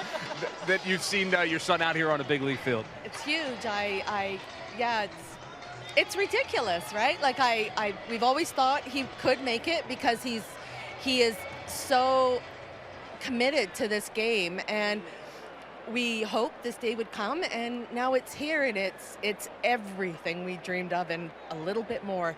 I'm not gonna lie. Reg, just talk about first of all, he's been able to battle, which is great to see. You get into a little bit of trouble, but what do you do when you get there? And he's been able to do that, so that's got to make you guys proud. Very, very proud of him. Of course, to be here is just it's just a dream for all of us, really, right? And the Dodgers were my dad's favorite team, so he gets to start in Dodger Stadium, and the history, Sandy Koufax, Don Drysdale, hey, and I used to watch Ron Say and Garvey, and for him to be able to have his first major league game here is something he's just going to remember forever, right? Tell me about when he gave you the phone call that he was going to come, as best you can. Well, I was actually at my brother and sister-in-law's place. Hey, everybody at home in Victoria. And I'm not going to lie, Nick was killing himself laughing because I screamed. I literally screamed. We had talked to him about 20 minutes before, and just a casual conversation. Hey, how's it going? Good. Things are great. And then he calls back, and I go, hey, what's going on? Like, 2 phone calls in one day, and that's when he told us, and I was over the moon. Mom was bouncing. Mom was jumping. Mom was jumping. Reg wasn't with me, but yeah, it was good. A moment you won't forget. No, never. Nick phoned me afterwards, and Carolyn's trying to phone me, and I'm going, delete. As I'm talking to Nick, right? And finding out that he got the call, hey? So it's really been a ton of fun. It really has. Well, the Phils are trying to get him some runs here. Cameron Rupp with a double to lead off the inning. That's good news. One more question before I let you guys go, and it's for Reg. The question's for Reg. Who was more nervous this morning, do you think, Nick or Mom over here? Oh, Carolyn. Definitely Carolyn. I try to be the common force, but sometimes there's nothing you can do, right? She's just over the moon. Well, I'm going to give you a chance to watch your son at the plate because he's up there trying to help himself. So, guys, congratulations. Enjoy yourself. Enjoy the moment. Enjoy every moment of it, okay? Take care. All right, Murph, thank you. Appreciate that. Fortunately, the Dodgers have continued to have one meeting after another to help Ryu through this at bat. So we were able to listen in keenly. Pivetta has tried to bunt one time, and he fouled it. 2 sacrifice bunts in his minor league career, and they throw behind Cameron Rupp. Oh, man.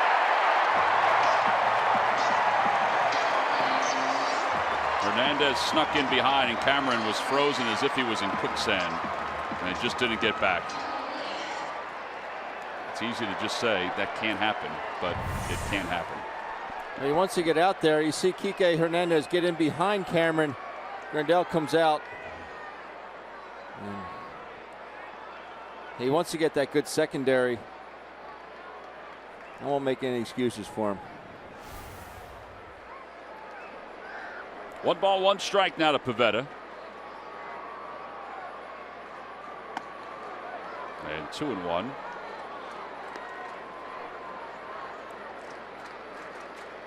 For you, with the 7 strikeouts today, just 1 with a fastball, 3 with a changeup, 3 with a curveball.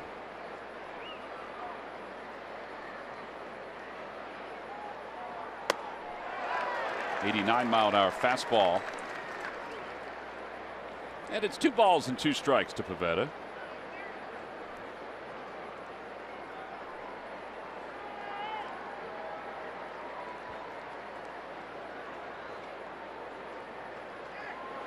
Had a curveball.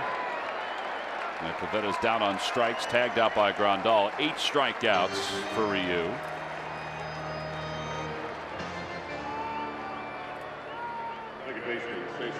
And here's Cesar Hernandez. Cesar is 1 for 2 in this game. He's one of the strikeout victims.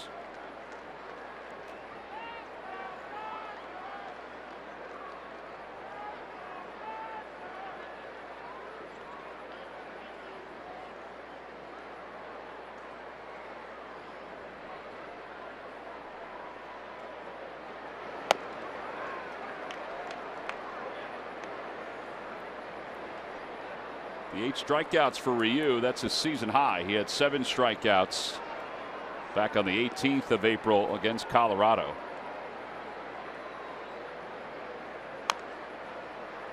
Boy, it's the same sequence that he used in the last at bat against Cesar Hernandez.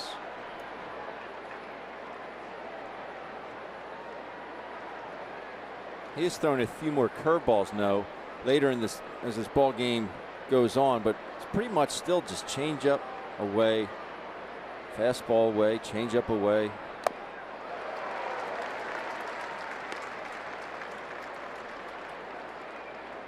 I did like Cameron's approach. He sat soft, got it, and hit a bullet down the left field line.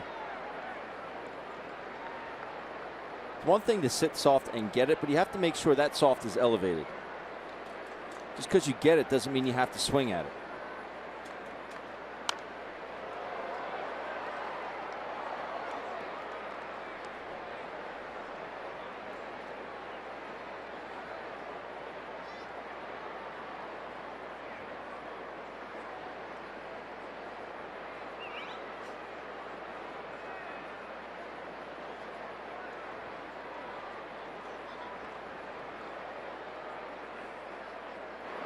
Ground ball to shortstop. Hernandez up with it. He throws out Cesar by a half a step. Cesar hustling up the line. 6-3 on the putout. No runs, 1 hit, nobody left. We'll move to the bottom of the 5th inning. Dodgers still lead it by 1. All right, Dodgers.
For your Citizens Bank Minor League Report. Citizens Bank, the official bank of the Phillies. Visit citizensbank.com. Well, today in the minor leagues, Lehigh Valley lost to Toledo 6-4. Nick Williams had a double and a home run. Reading lost to Portland. Shane Watson just added to the Reading roster. 5 innings, 4 hits, 3 strikeouts. Clearwater lost to St. Lucie, and Lakewood defeated Kannapolis. Sixto Sanchez. He's one of the young phenoms the Phils have in the system, went 5 innings. We begin the 5th inning. Cody Bellinger leads it off.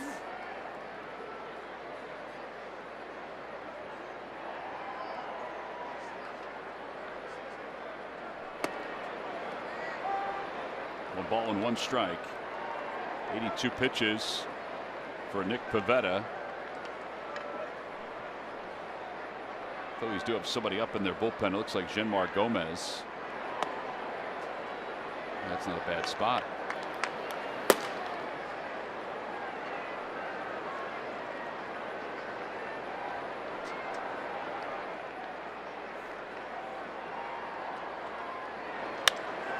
center field, and Aaron Altair will wait.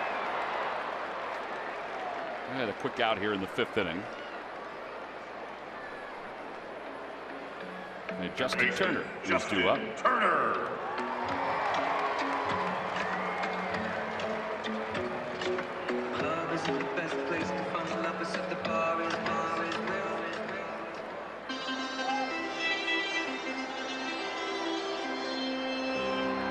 Turner singled homer run back in the 1st. He's also grounded out to 3rd.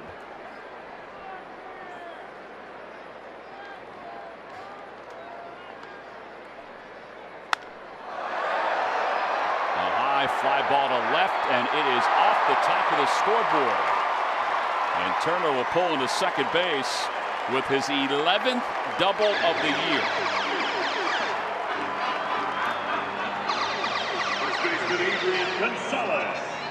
Just seeing the ball so well and getting any pitch that's elevated, he's all over it. Good hitters don't miss. Good pitches to hit. And this ball just about a foot from going out.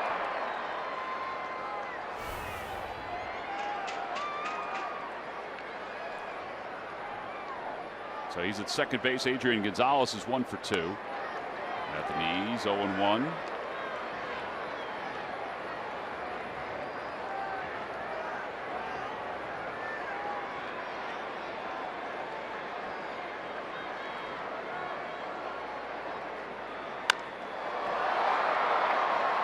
Altair. That was a good pitch by Pivetta.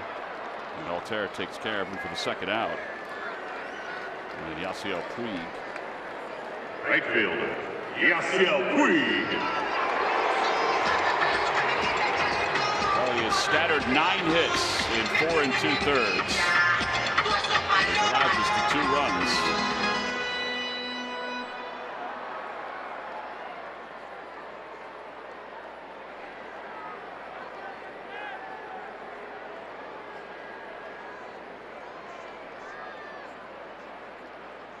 Fastball, and it's 0-1. Still has good life on his fastball, too.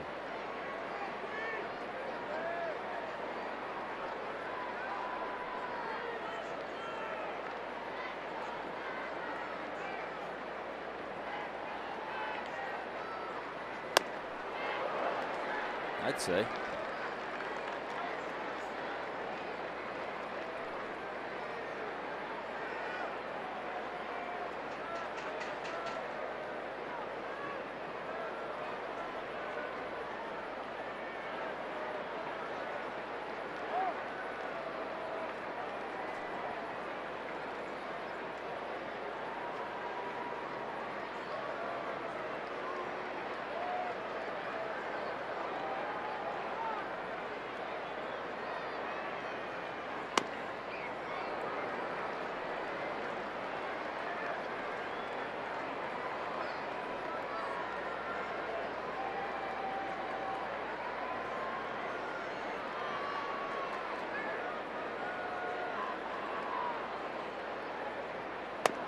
And a strike 3 call. Boy, that was a heck of a job pitching to Yasiel Puig.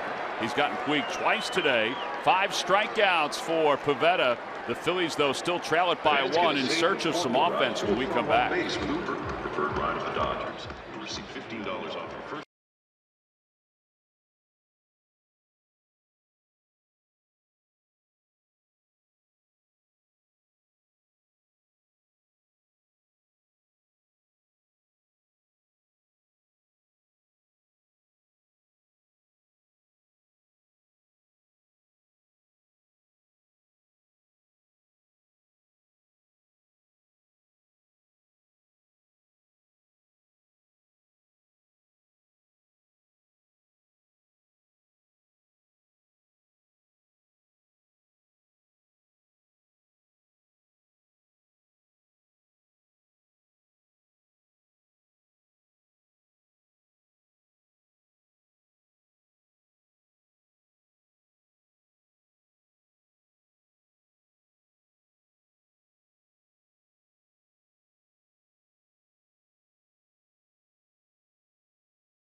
is swinging it well during the first month of the season.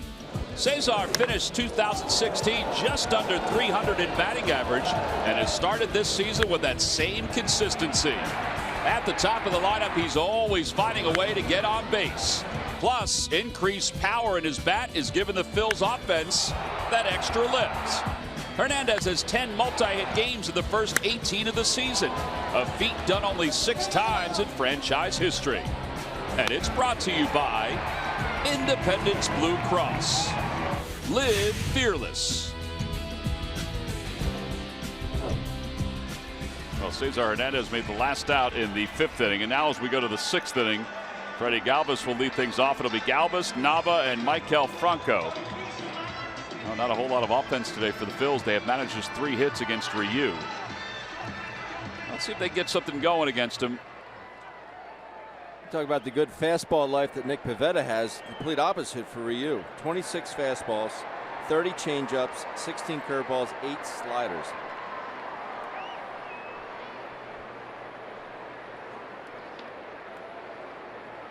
Pivetta's at 91 pitches. He's thrown 21 pitches in the last 2 innings combined, so he's certainly settled in. First pitch to Galvis up high, 1-0. Bob McClure having a chat with him. I would think he's done. You wouldn't mind seeing him go out to start the 6th, but I would think he's done.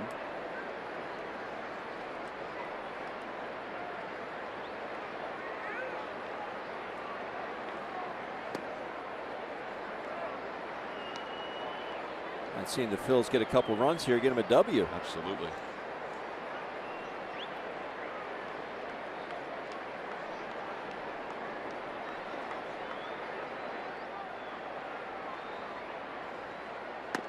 Three balls, no strikes to Galvis.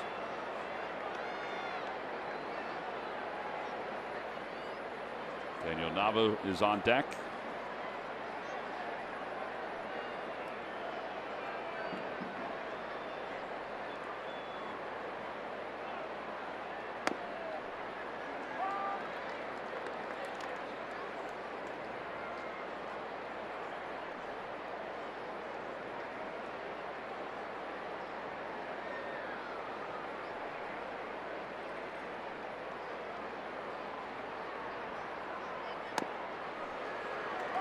Change up for strike 2, 3-2.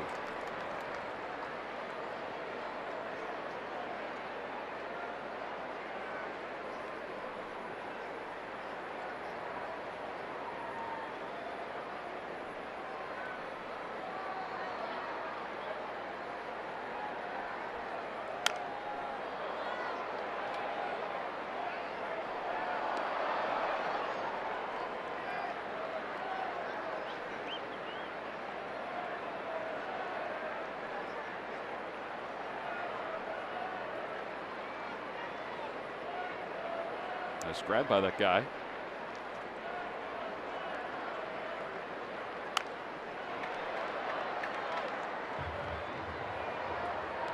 Phillies Baseball Academy is open for business. Go to philliescamps.com or call 610-520-3400. There are 4 divisions which allow for age-appropriate instruction. Open for boys and girls age 6 to 14. Great way to spend the summer. Good chance to go to the ballpark, see some of the players. Galvis hits one down the left field line, but it's going to hook foul. And it remains 3-2.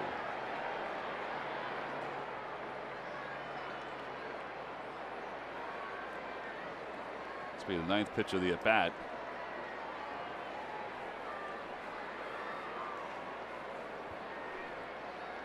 Win the battle here, Freddie.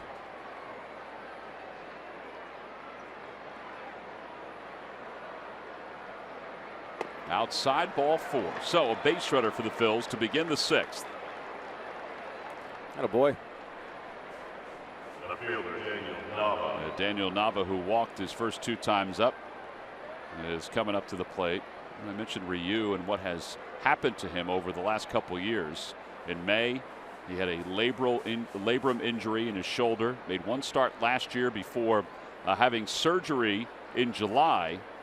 They just had to clean out the elbow. We mentioned he won 14 games in 2013 and 2014 under the watchful eye of Rick Honeycutt.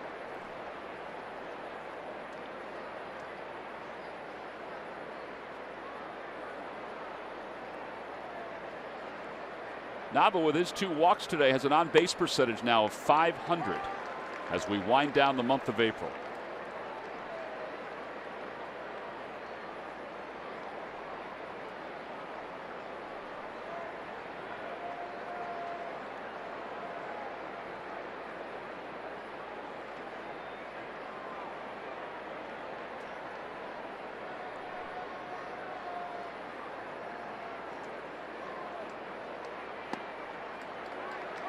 Two fastballs in a row. Sergio Romo warming up in the bullpen.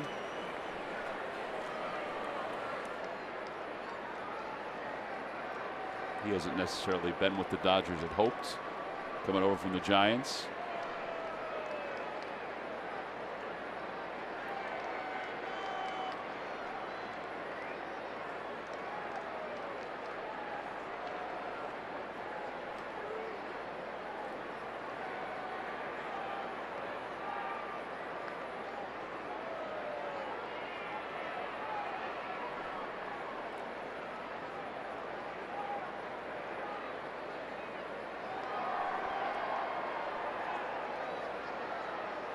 Way outside, 1 ball, 2 strikes.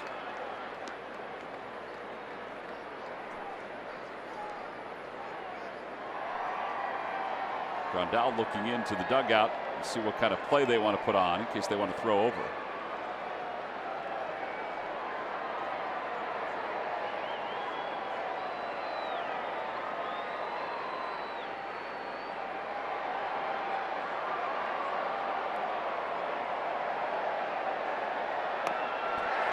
Strikes out. That is 9 strikeouts for Ryu. And 1 away.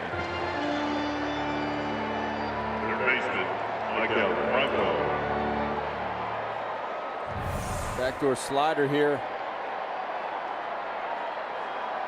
Breaks over to the outer half. 93 pitches for Ryu, and it looks like Dave Roberts is going to lift him from this game. His previous outings, he had not reached 100 pitches.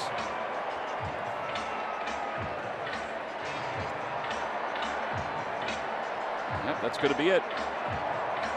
Ryu's afternoon is complete. He's responsible for the runner at first base. And Sergio Romo looks like he's going to commit to the ball game. A pitching change here at the top of the 6th inning. The Phillies down by 1.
Sixth inning with 1 out and a runner at first base.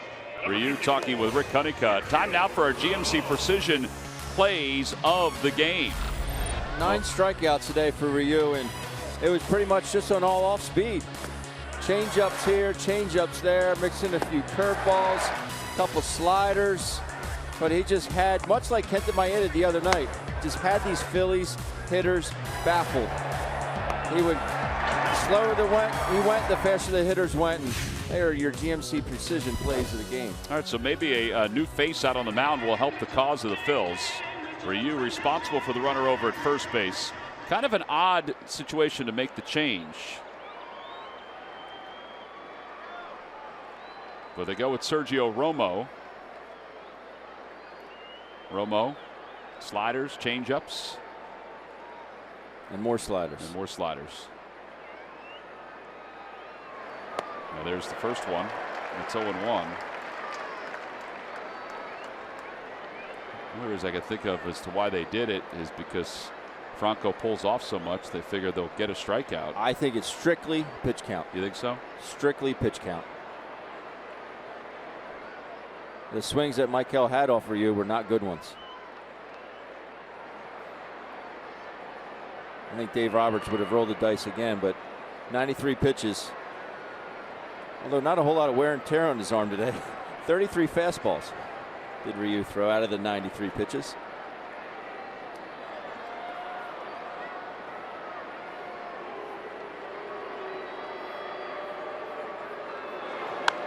Popped foul and out of play, 0-2.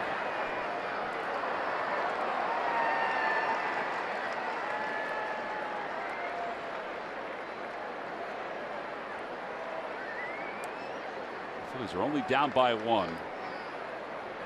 They scored 5 runs last night. They're averaging nearly 5 runs per game, 4.68 runs per game, which is 9th most in Major League Baseball. But they've managed just the 1 today.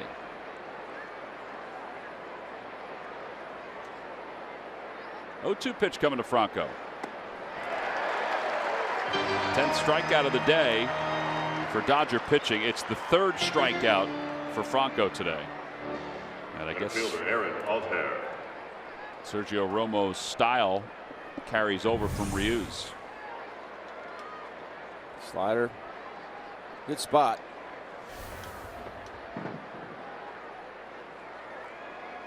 Altera is flied out to right field and he's popped out to second.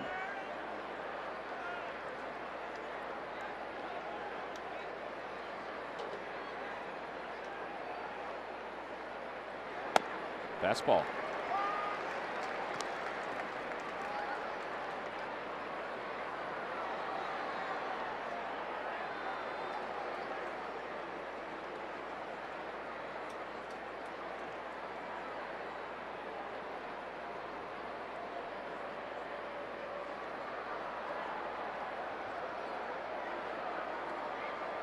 Romo coming here, it's got to be like from the Giants.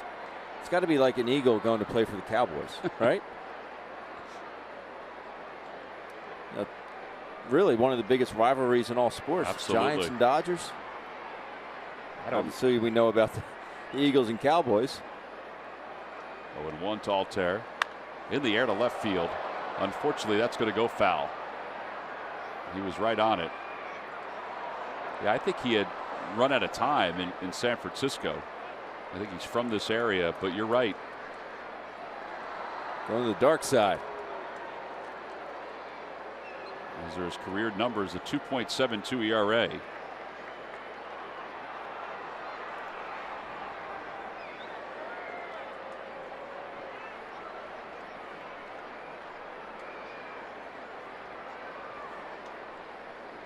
Way outside, 1-2.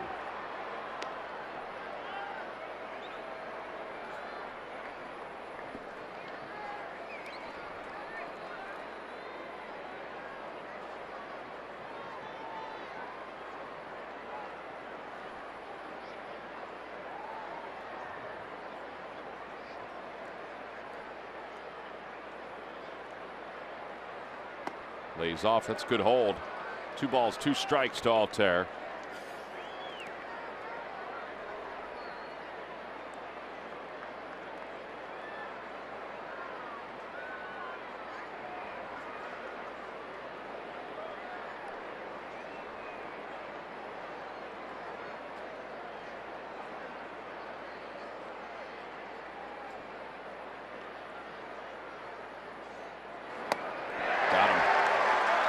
Boy, this has just been one of those days. 11 Phillies strikeouts today. No runs, no hits, and 1 man left on to the bottom of the 6th.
Of going 5 innings today and strikes out 5. Little rocky in the first couple innings, Ben. A little rocky, but he really bared down. A couple good breaking balls. Really, the only pitch that hurt him was that couple hanging sliders today. He was able to get the 6-4-3 double play there in the first inning when he needed it.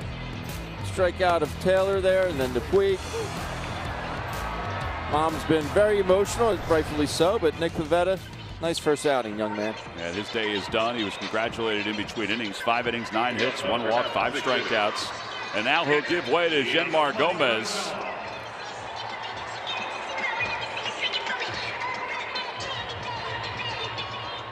As Genmar will take over.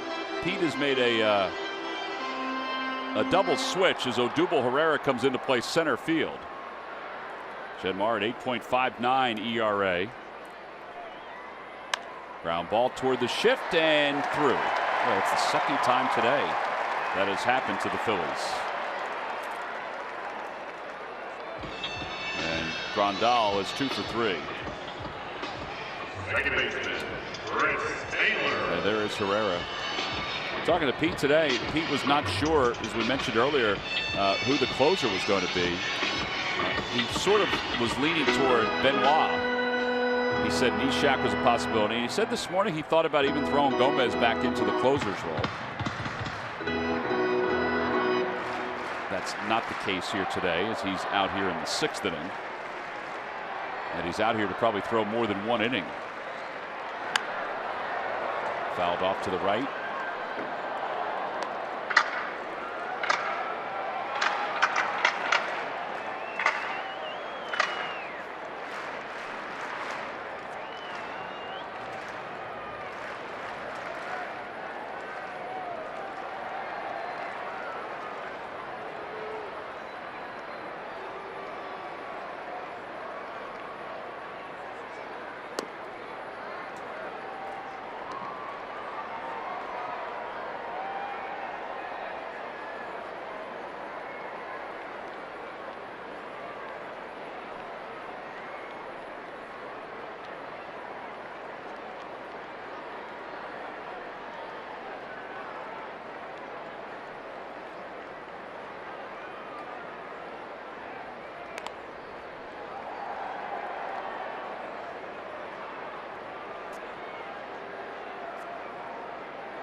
Grounded foul, 1-2. Could Genmar Gomez slide back into the closer's role? You know, who knows? The Phillies ERA now in the 9th inning is 8.38. They have 5 blown saves. Now, not all of those blown saves have occurred in the 9th inning. A blown save can happen, you know, in innings other than the 9th. But 5 tied for the league lead already. But there are a handful of teams that have 5 blown saves already. 1 ball, 2 strikes. Outside, 2-2. I think the biggest thing, if you're going to put, let's say, Genmar Gomez, and I'm not saying they're going to do that, back into the closer's role, he cannot nibble. No. To a certain extent, he's nibbling here with Taylor. You know, like that pitch there was not a competitive pitch. Right. You have to always be on the aggressive, I think, if you're the closer.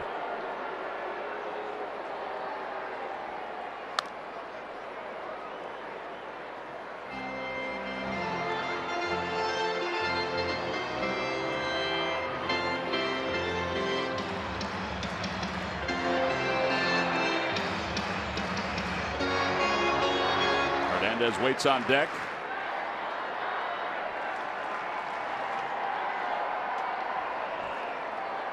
I think if he were to assume that role again, he would have to pitch to contact more so than he did earlier in the season. Got him with an off-speed pitch. Well, that's a good pitch there. And Taylor strikes out for the 2nd time today. 6 strikeouts overall for Phil's pitching. And with 1 out now, Kike Hernandez is coming up. Dodgers have certainly left the door open for the Phillies today. Changeup. And a good one.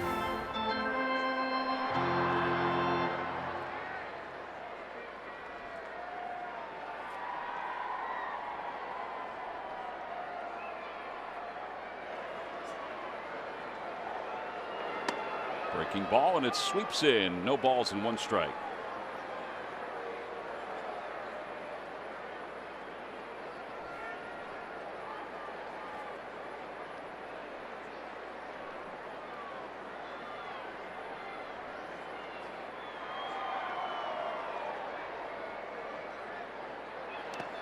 Off the glove of Rupp, going to second base is Grandal.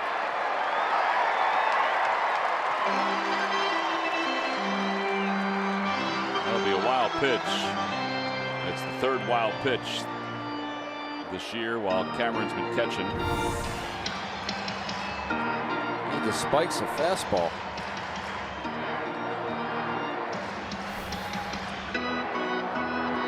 Nothing you can really do as a catcher there, but you just wonder how Genmark can miss his spot by that much.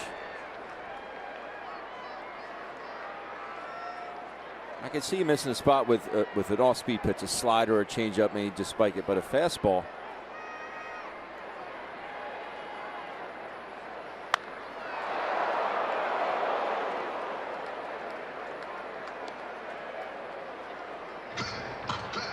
Ball got into the stands in a hurry.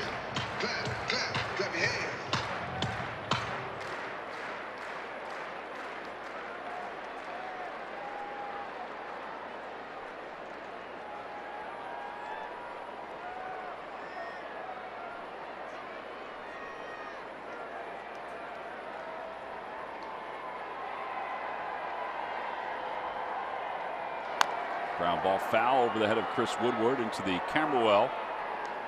Phillies in their half of the 7th inning will have Saunders, Joseph, and Rupp due up. Herrera's in the 9 hole. Pitcher spot is the number 5 spot. But first they've got to get out of the 6th inning. Chase Utley is in the on-deck circle to pinch hit for the Dodgers.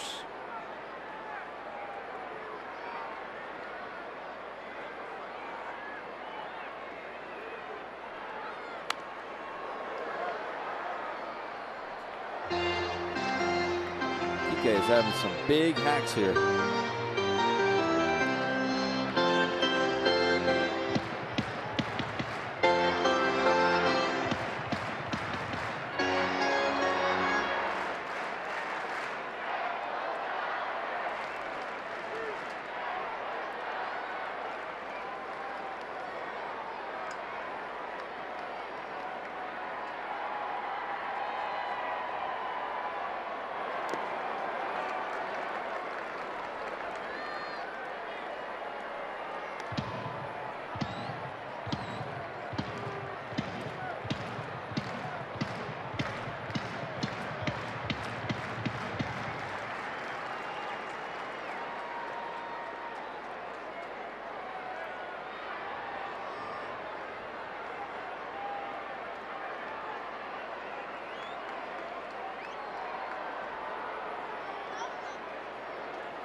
Three balls and 2 strikes.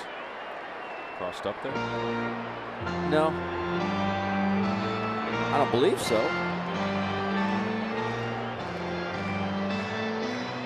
There's Chase getting himself ready. Pitch hit.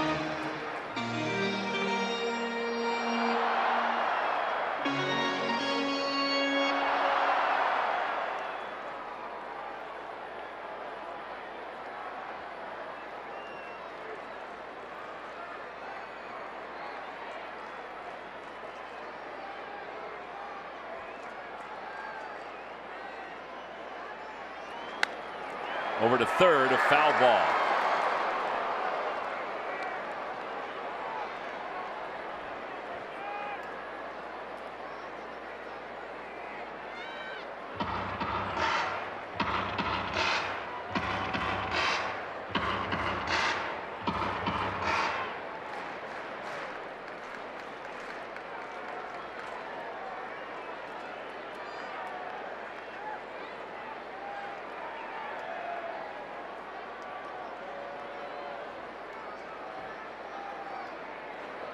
Got him. That breaking ball has gotten the last 2 hitters on strikes.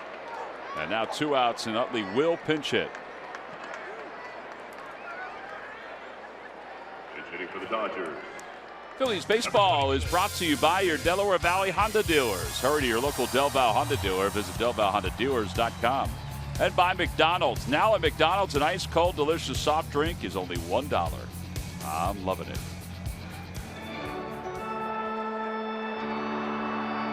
All right, so Chase Utley will pinch hit. Dodgers also have Seager on the bench to pinch hit if they need it.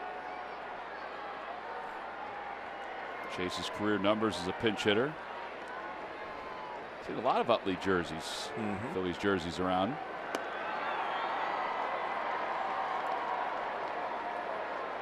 Local guy out of UCLA. Grew up not too far from here.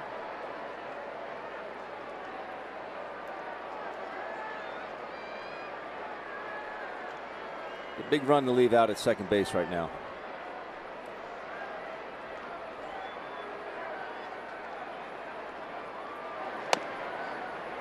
'91 of the fastball in the inner half. Chase was leaking out over the outside part.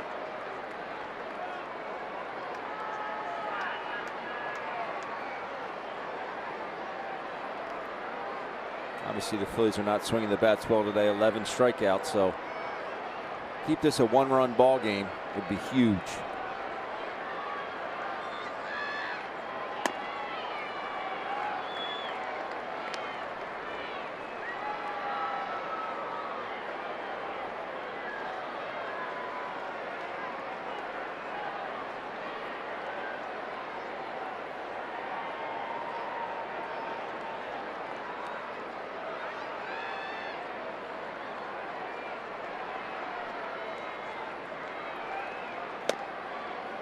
Outside again, 3-1.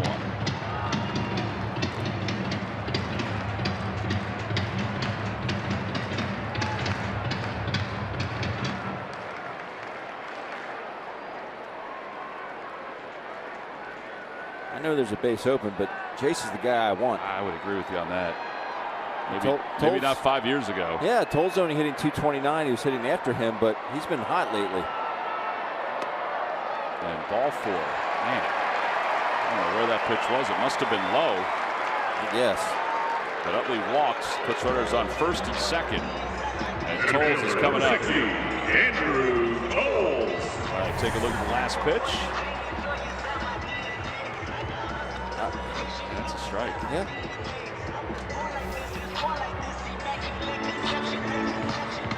I will say that the home plate umpire today, at times, he's got a tighter strike zone than the last 2 umpires in this crew. But that's his style. All right, so Tolles is 1 for 3. Doubled and scored in the first. Struck out and hit into a double play. He needs to finish his pitches right now. He's just, everything to the lefty is just fading away. He needs to be a little bit more aggressive with that arm. Follow through. Kind of what you talked about, if you can eliminate one side or the other. But if you're the Dodgers, you just let that go because it isn't around the strike zone.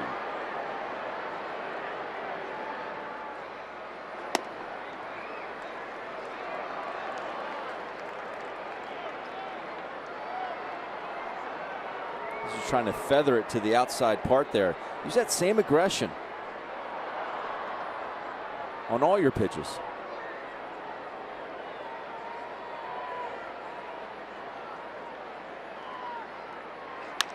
In the air to right center field. Odubel Herrera on the run out toward the wall, and it is gone. A 3-run home run has busted the game open. It's now 5-1 in favor of the Dodgers. Exactly why you need to be more aggressive with Chase Utley. We know about what Chase has done in his career, but he's not the same Chase Utley. You nibble, you nibble, you nibble, you walk him, you put a guy up at home plate who's been hot as a firecracker.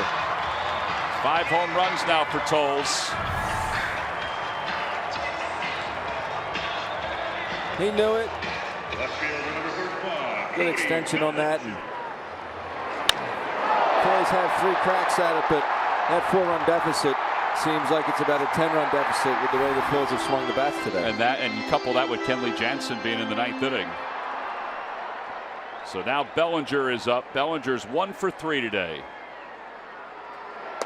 Off the outside corner, 1-0.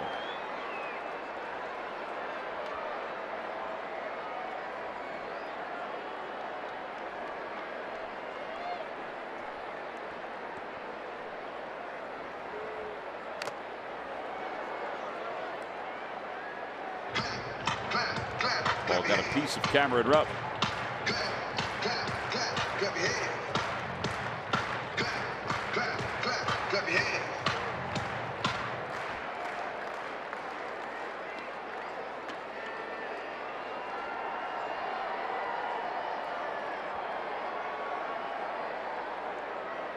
One ball, one strike.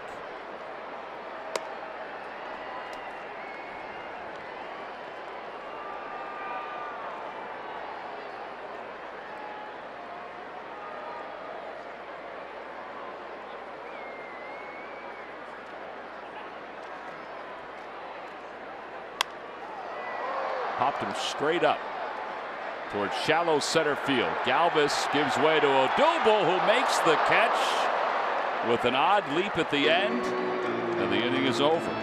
But a 3-run home run by Andrew Toles has given the Dodgers a 4-run lead. It's 5-1 as we go to the 7th. All right, Dodger fans, it's time to play strike zone.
Time now for your Delaware Valley Honda dealers game summary, and this has been a lethargic game for the Phillies offensively. They trail at 5-1. The Dodgers just put 3 on the board in the bottom of the 6th inning on a home run by Andrew Toles. Nick Pivetta made his major league debut today. Scattered 9 hits over 5 innings, 2 earned runs, 1 walk, 5 strikeouts. He was honestly fine after the first couple of innings. The Phillies offense has not been fine. Genmar Gomez was nibbling in the 6th inning. And now Luis Avilan will take over in the 7th for the Dodgers. Avilan will face Michael Saunders, who's 0 for 2 today. He has struck out twice. All right, the Phillies have 9 outs to get 4, but remember Kenley Jansen looming in the 9th if the Dodgers need him. First pitch breaking ball inside, 1-0 to Saunders. I think the part about Genmar Gomez that was causing issues and why he lost the closer's role is exactly what we saw in the bottom of the 6th inning. His ball moves every which way, but just not being an aggressive pitcher has really hurt him, I think. It's like you can see the movement, but it's like he doesn't trust that movement. He gets guys out with that movement. Yeah, absolutely. Late movement. Trust it. Bounced foul, 2-1. He was so good at last season, and the fact that he was pitching to contact. He can strike a lot of guys out. but he was aggressive in the strike zone. I didn't see a whole lot of aggressiveness that last inning out of Genmar. I think was his confidence rattled that much in September that it's caused a little chink in the armor? Could be. 2 balls and 1 strike to Saunders. Inside, 3-1. He should just realize he was gassed. He was exhausted. When sinker ballers get tired, they elevate pitches. That's what happened.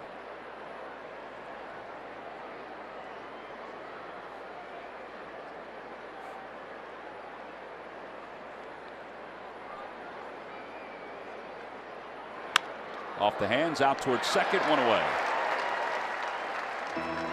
Tommy Joseph's coming up. Let's check in with Greg Murphy.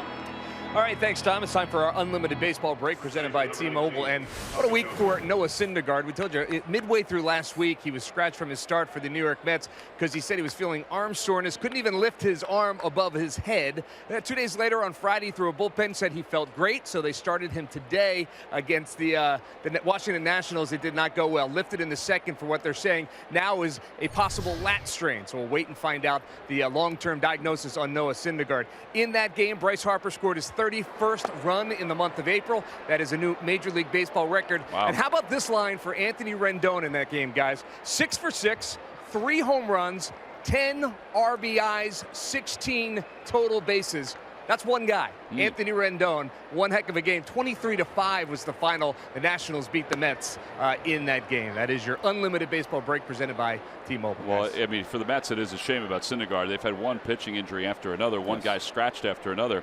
You know, he was throwing in the high 90s today, too. 2 balls and no strikes to Tommy Joseph.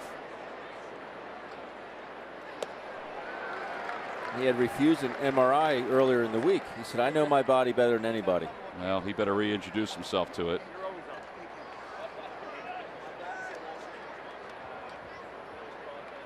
Rendon came into that game 0 homers, just 5 RBIs. Came out of it 3 homers, 15 RBIs.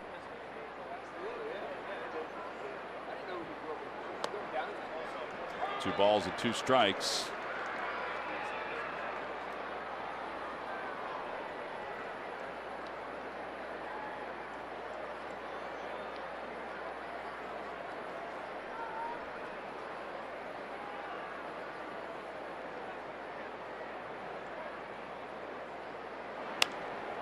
Off to the right side by Tommy. It remains 2-2. Some other things happened around baseball. The Marlins scored 10 runs today. Justin Bour, he didn't do what Anthony Rendon did, but he was close. He had 6 RBIs today. Marlins erupted for those 10 runs on 15 hits. Their previous 3 games, they had 4 runs on 22 hits. 2-2 pitch coming to Tommy Joseph. And Tommy hits it sharply. Flagged out on 1 hop by Justin Turner. We'll have a month. The ball was hit sharply by Tommy Joseph. Tommy needed that one.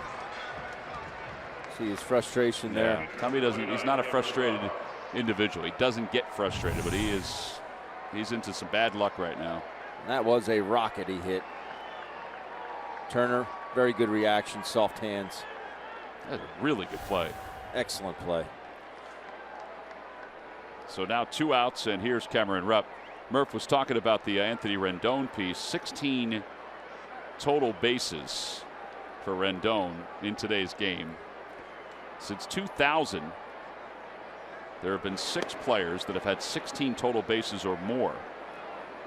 Chris Bryant last year against Cincinnati had a game where he had 18 total bases.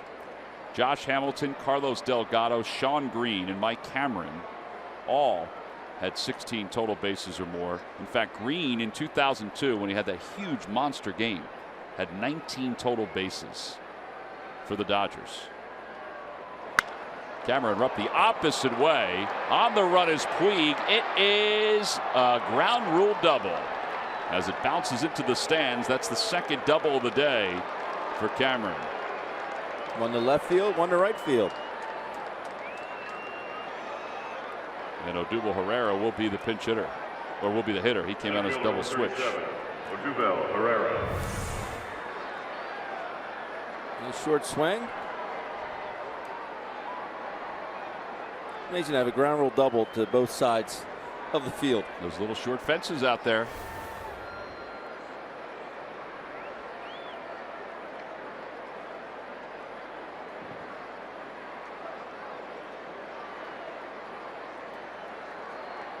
Cameron was 1 for 3 lifetime off Avalon.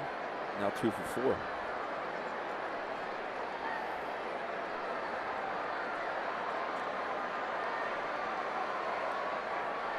Pedro Baez starting to throw in the bullpen for the Dodgers.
Down and away, 2-0. We mentioned that Sean Green game.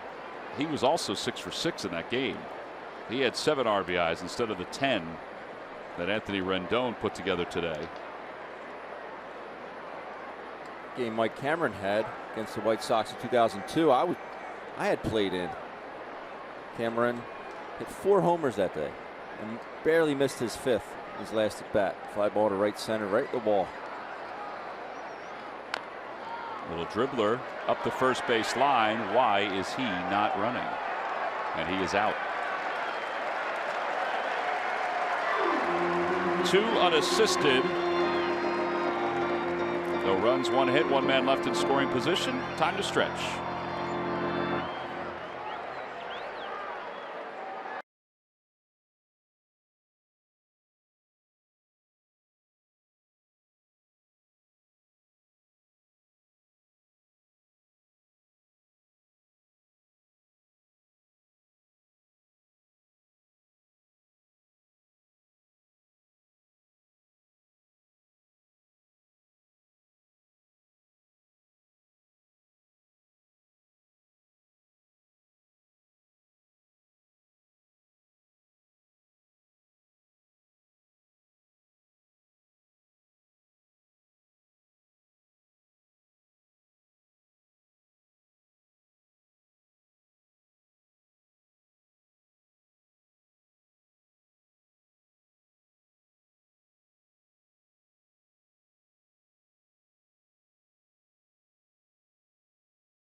Answer. All right, Ben, here we go. Who is the only major league player with 90 or more RBIs in every season since 2007? He has been an RBI machine. That's the man that's going to hit second this inning, Adrian Gonzalez. Adrian Gonzalez is correct. Log back on to Phillies.com to find out if you're the winner of a Phillies prize pack. Bottom of the 7th inning, the Dodgers lead the Phils 5-1. Justin Turner will lead it off against Shinmar Gomez. Gomez allowed 3 runs in the 6th inning on a 3-run home run.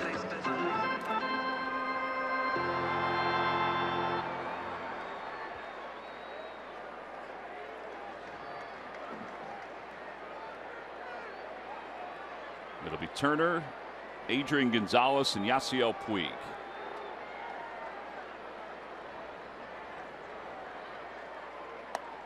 Fastball on the inside corner, 0-1. So I thought of a story the other night, Tom, and I didn't get a chance to talk about it. August 31st, 1987.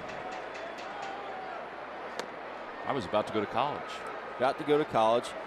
Both my folks are school teachers, so they had a couple months off in the summer. Took a trip to Hawaii. My mom's cousin lives in Hawaii. Went there for a couple weeks. Then came back. My dad's family is from or relocated to Laguna Niguel in Orange County out here. So we spent a couple weeks with them here. Who would happen to be in town here at Dodger Stadium? The Fightin' Phils. So August 31st, and we wanted to get out of here before the traffic really got bad. And boy, those 2 weeks really wore off on you, huh? So we're at the game here, and my dad says we're going to get going, but we have to watch Mike Schmidt hit.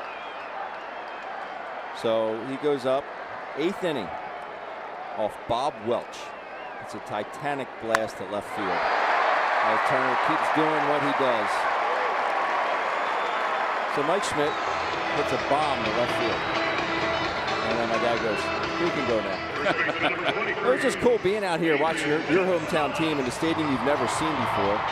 Getting to watch Smitty, and I'm 10 years old, my brother's 11. And remember, we were just down the left field line underneath the overhang. And we actually stood up. We're standing on the concourse. Smitty goes up top, and we left to avoid the traffic. It was really, really cool. Phillies won that game 4-2 that afternoon behind Shane Raleigh, who picked up his 17th win. Steve Bedrosian earned his 34th save. Bedrock. How about that game? Took 2 hours and 33 minutes. That was it. That's about right. One ball, or no balls and one strike now to Gonzalez. Way upstairs, 1-1. But that's the kind of player he was. He was must see. Even later on in his career, 87.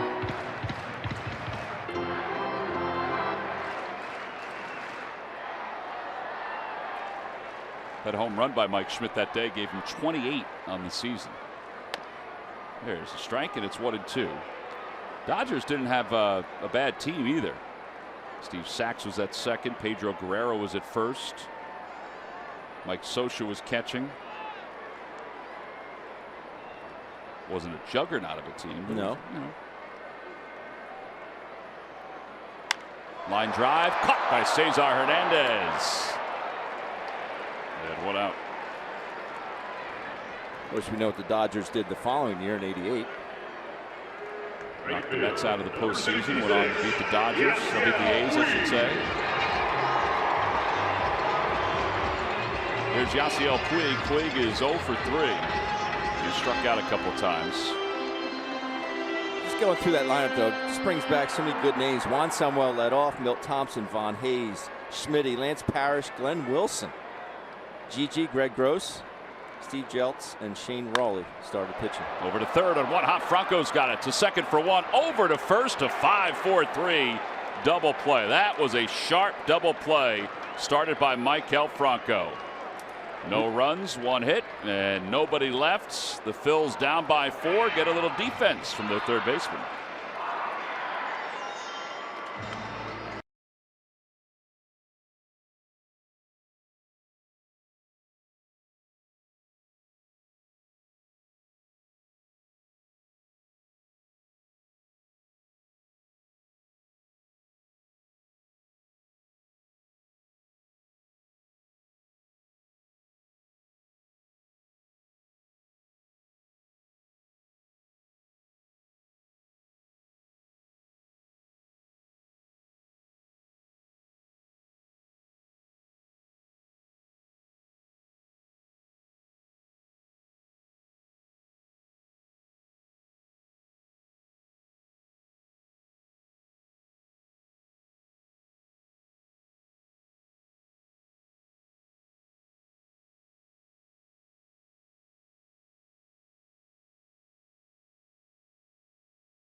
Nissan. ShopChooseNissan.com. By Jefferson Health. Call 800-JEF-NOW or visit jefferson.edu. And by your local Chevrolet dealers. Helmet Day today here at Dodger Stadium. That was always one of my favorites when I was a kid. Dodgers have the 3D sticker on their helmet, and the giveaway today has that sort of raised logo that the Dodgers have on their helmets right now. Phillies will have that soon. It's a pretty sharp look. Pedro Baez will now take over. This is his 8th game. Hard-throwing righty. Baez averages 96.6 on his fastball. And he will face Cesar Hernandez as we begin the top of the 8th inning. Well, the Phillies Festival is right around the corner. Mark your calendars down. It's always a great night to raise money for the ALS Association Greater Philadelphia chapter. It's Thursday, May 11th. It's an off day for the Phillies. Then they'll head out to Washington to take on the Nationals. But come on out, support a great cause. You get your photo taken with the 08 World Series trophy, autographs from this current group of Phillies players. There's a silent auction which always has tremendous items from not only the Phillies but also around the National Football League, the NHL. Again, go to Phillies.com to purchase your tickets for the ALS Phillies Festival.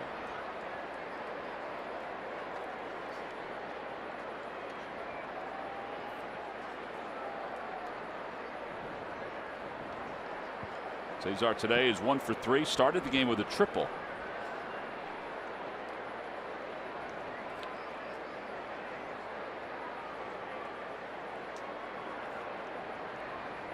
Outside, 1 ball, 1 strike. Talked about that overpowering fastball of Baez. He will mix in that changeup, which you just saw. Average on that about 87, and also a slider.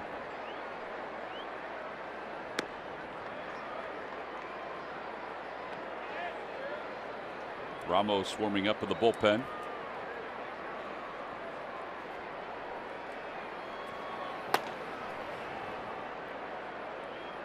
Well, maybe we'd see a little bit more Mark Leiter today. Yeah. Outside, 3-1.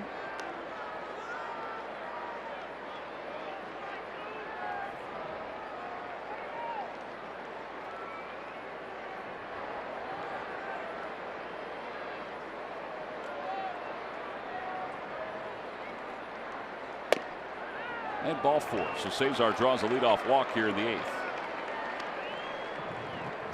And Freddie Galvis is coming up. Shortstop number 13, Freddie Galvis. Galvis had an RBI single back in the 1st. That's the only run for the Phillies today.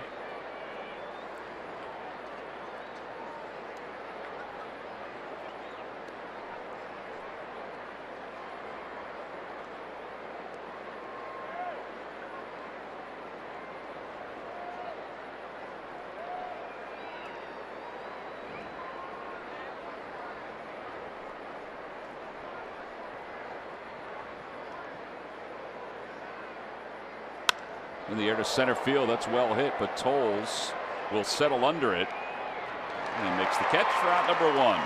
Back to first goes Hernandez. And Daniel Nava will be the batter. The Phillies now have 5 outs to work with here at Dodger Stadium before they head on to Chicago to take on the defending World Series champs. Everybody knew this would be a daunting road trip. However, they certainly have had chances in all 3 of these games. Had a lead in game 1, albeit 2-0. Had a lead in game 2. And led here in game number 3. Again, a very small lead.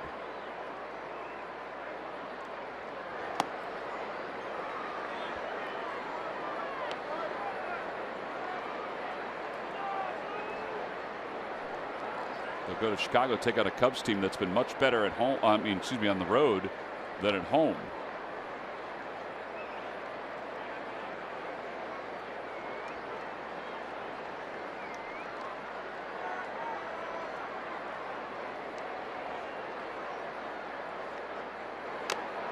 1 ball and 1 strike to Nava.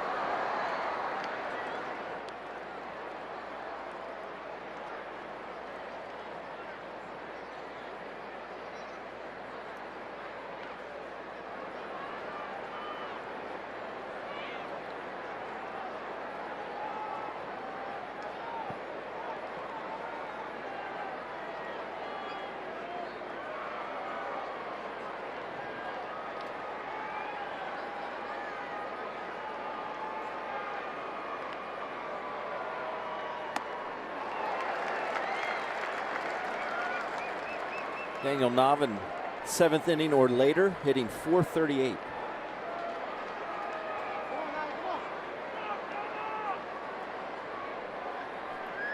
No doubt he's been a good pickup for the Phils.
Out of play, remains 2-2. 96 on that fastball from Baez.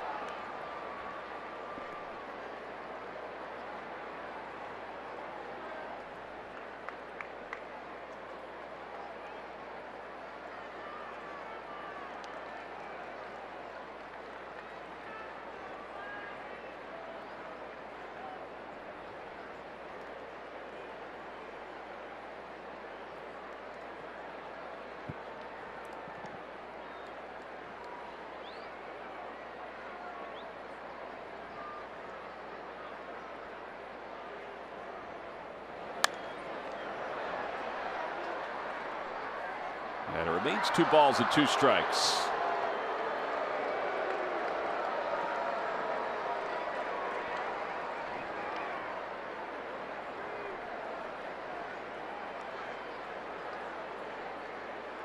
Nava battling here to try to get on base and keep hope alive for this Phillies team. Down by 4.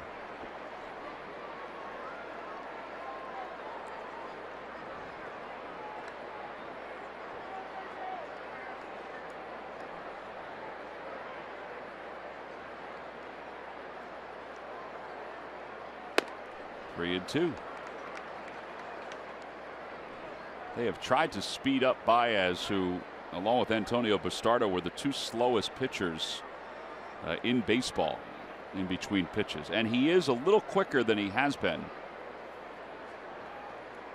Dave Roberts and the Dodgers tried to do that last year.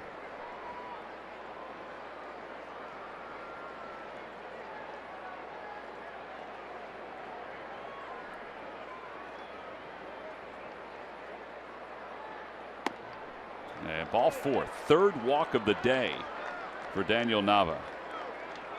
And by the way, for the Phillies, it's their 5th walk this afternoon. They've managed just the 4 hits, but 5 walks. And now Michael Franco, who has struck out 3 times this afternoon. Rick Honeycutt will stroll out to the mound. Boy, Franco is really due. I mean, he's 0 for 3 today with the 3 strikeouts and 2 for 11 in the series. During the 6-game winning streak the Phillies had, he was one of the more productive hitters, albeit the grand slam helped. But they got to get him back on some form of track. Coming up after the ball game, Marshall Harris, Tommy Green will break down today's game on Cure Auto Insurance presents Phillies post-game live. Again, that's coming up after the game, talking about Nick Pavetta's major league debut and the lack of Phillies offense.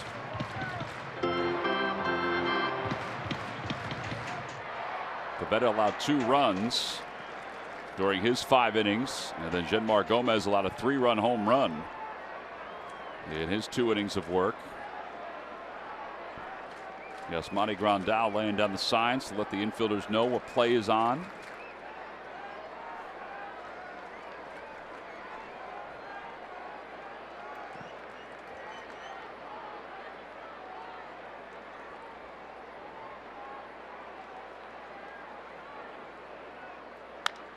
Fly ball to center field, and should be an easy play for Tolles.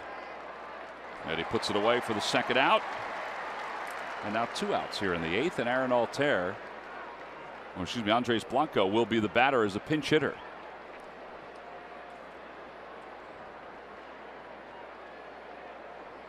Now batting pinch hitter for Andres Blanco.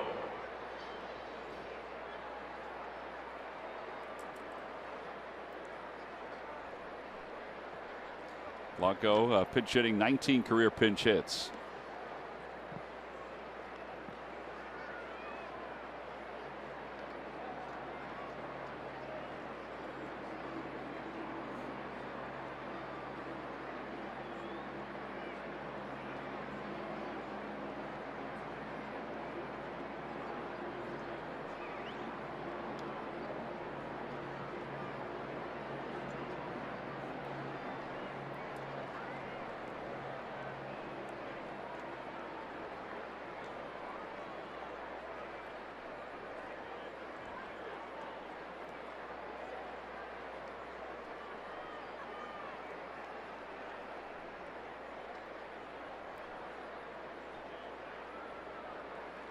Blanco this year with 3 hits, and he lines that one right at Adrian Gonzalez.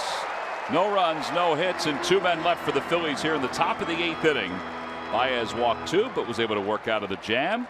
That'll move us to the bottom of the 8th here in Southern California.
In the course of the season for select games, a $100 package includes 4 tickets, 4 Hatfield hot dogs, and 4 Coca-Colas.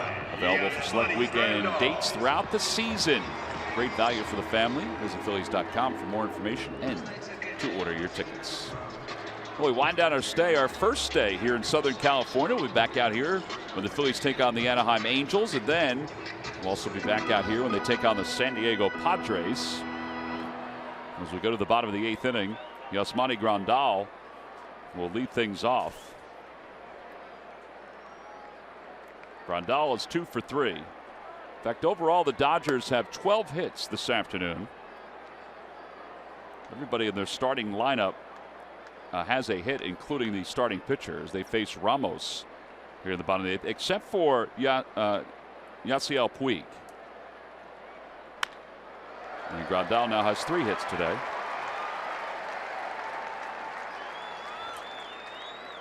Puig is really the only blemish in this lineup. He has grounded into 2 double plays, and he has struck out twice. And since 1958, there have only been 7 Dodgers that have had that kind of day. But he's in good company. Adrian Gonzalez, Davey Lopes, Mike Piazza. You wouldn't think that that's that odd happening. 2 double plays and 2 strikeouts in the same game. It is really good company, though.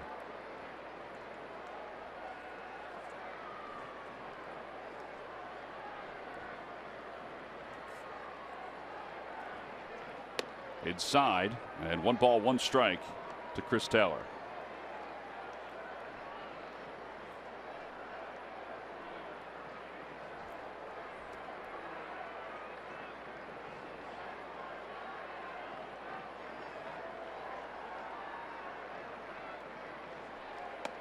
Check swing, strike 2.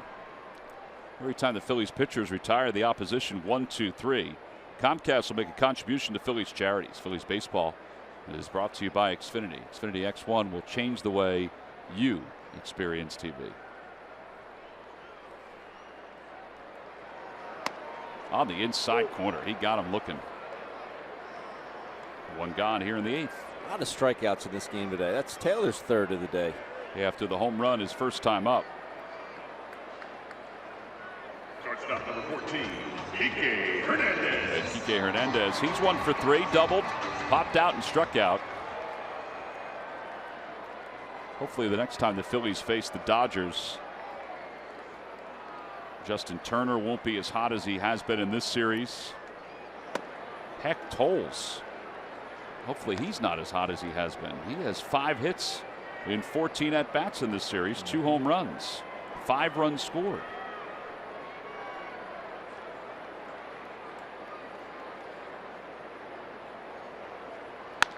Liner to center field. Herrera makes the catch. And there are 2 outs. Scott Van Slyke is coming up as a pinch hitter.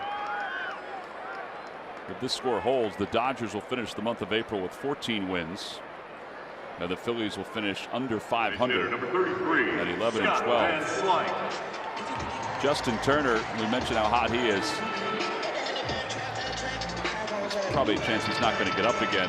He's hitting .404, and in the last 100 years, he is the 3rd Dodger player to hit .400 or better in the month of April.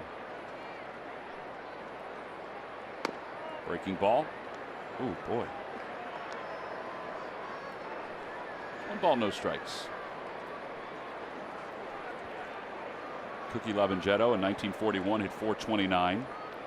Ron Say, who is always at the ballpark. Penguin. Saw him yesterday. In 77, he hit .425 in April. That's amazing. Yeah, and Turner's at .404, and we think that's remarkable.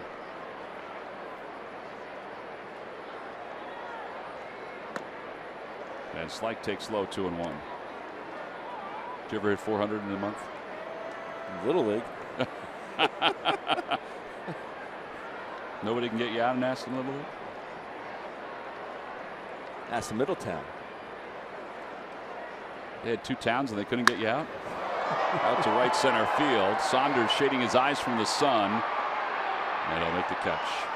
No runs, 1 hit. And 1 man left here in the 8th inning. Last chance for the Phillies. They trail it by 4 as we move to the 9th.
at Dodger Stadium. When this game is over, Phils hop on a plane and head to Chicago for a 4-game series with the Chicago Cubs. Your pitching matchup looks like this, guys. On Monday at 8:05, Vince Velasquez and the lefty Brett Anderson will throw. On Tuesday, it'll be Jeremy Hellickson and another lefty for the Cubs, John Lester.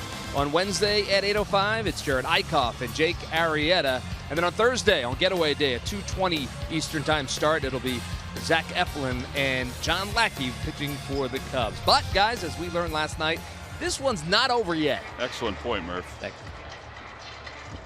you. We'll see if Michael Saunders, Tommy Joseph, and Cameron Rupp can do what the Dodgers did last night. They need one more, though, after that. Grant Dayton is the new pitcher. It's going to be odd to go to Chicago and play a normal series, meaning more night games than day games. Can't remember the last time that happened. 3 night games and only 1 day game. Most of the time they do it when it's a West Coast team. We always played night games when I was in San Diego. We always came back to Chicago and played night games. Why is that? Because of the time difference? I would assume so. Getaway day, yes. Day game. Dayton's first pitch outside.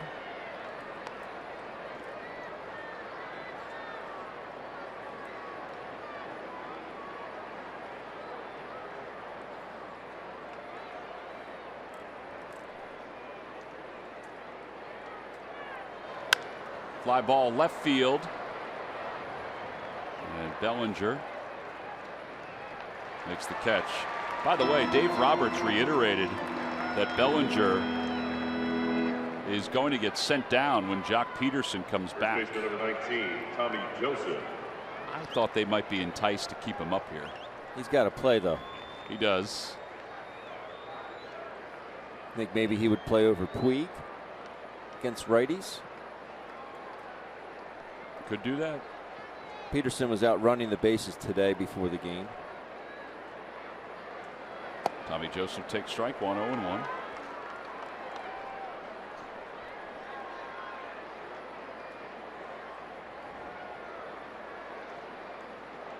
You see Jock.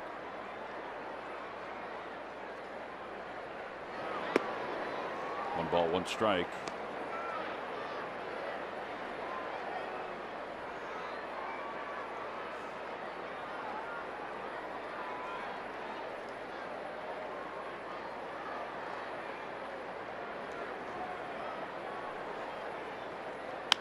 Tommy fouls it off, and now it's 1-2.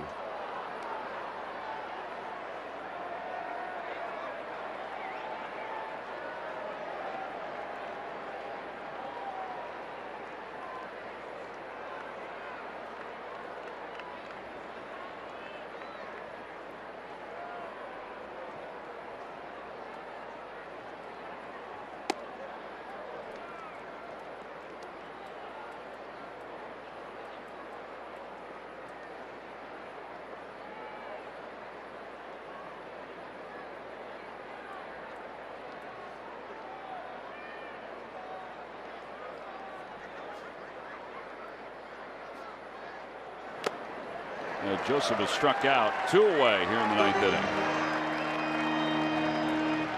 Time now for our WB Mason delivery of the game. This was a 2-1 ball game until Tolles came up and put it, I don't want to say out of reach, but pretty far away for the Phils. Gets a fastball up in the zone, and he's been hot, like you mentioned, Tom. 5 for 14 in the series, couple home runs, 5 runs scored, but that was your WB Mason delivery of the game. He's had a good series. He has 2 home runs in this series. He has scored 5 runs. And now Cameron Rupp, who has back-to-back ground rule doubles. 1 to left field, 1 to right field. And a pitch that's low, 1 ball, no strikes.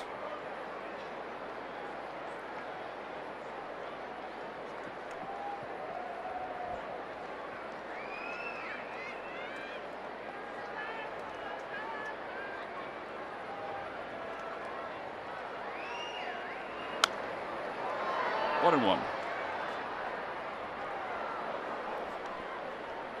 Now, the last 7 seasons in the month of April. Last year the Phillies were 14-10. Previous year 8-15. 514. 12-15 in 2013. 2011 18-8. That was a good start. 1 ball, 1 strike to Rupp. Back toward the middle, and Cameron Rupp has his 3rd hit of the day.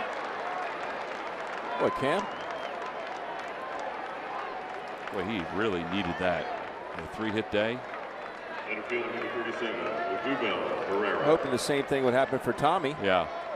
Both needing big days. Cameron getting it. Folks wonder about, would Pete ever make any kind of changes? He's talked about 100 at-bats. 100 at-bats before you reevaluate some of the other players or some of the positions. I should say 100 plate appearances.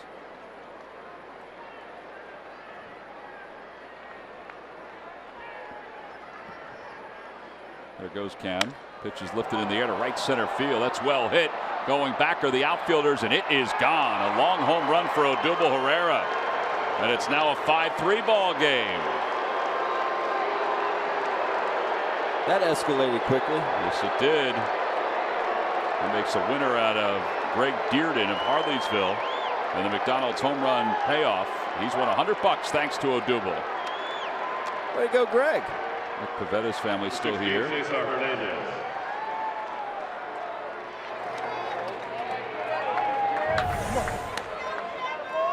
First pitch fastball. Odubel knew it. Dayton knew it. Ball way out of here.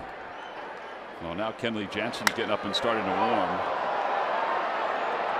That one went a bit farther than his last AB. There's Jansen.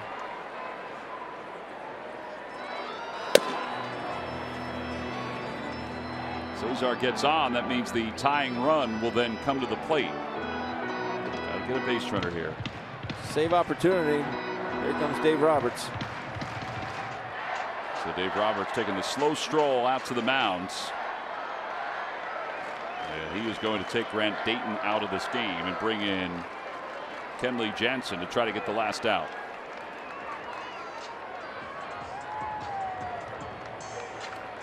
So pitching change here in the top of the 9th inning. Phil's down 5-3. We'll be back right after this.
With 2 outs.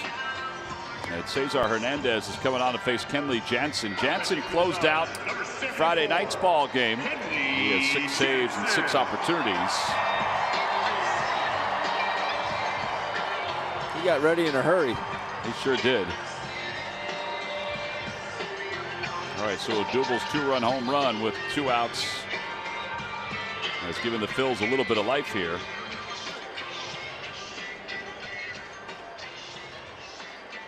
You know the season is still kind of young when you get 3 hits in a game and your batting average goes up 42 points. That's what happened to Cameron Rupp today. He started the game at 180, he gets 3 knocks, it's up to 220. 222, I'm sorry. That's a good individual day. Yeah.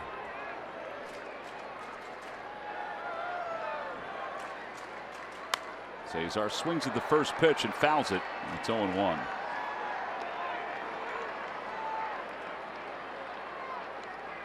Dave Roberts talking about Kenley Jansen after he signed his contract extension. Said a lot of guys can just get comfortable with that. He said Jansen is attacking it, wanting to earn the money.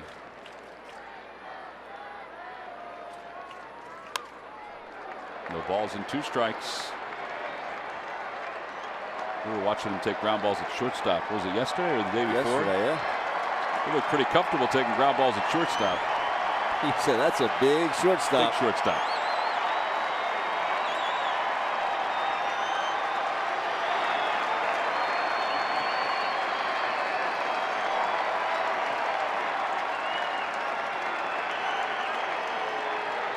No balls, 2 strikes. And a strike 3 called. Cesar down looking, and the ball game is over, and the Dodgers have swept out the Phillies this weekend. 2-run home run by Odubel Herrera makes it a 2-run game, but the home run by Tolles was enough to extend this lead. It's the first sweep over the Phillies since 2012. That was at Citizens Bank Park. First sweep over the Phillies here at Dodger Stadium. Oddly, since 2008. The Phillies went on to win the World Championship, beating the Dodgers in the postseason that year. Our Chevrolet player of the game was part of that reason. Ryu, 5 1/3, 3 hits, 9 strikeouts this afternoon, helping the Dodgers with the sweep of the Phillies. The Phillies under 500 for the month of April. They lose at 5-3. We'll be back to wrap things up right after this.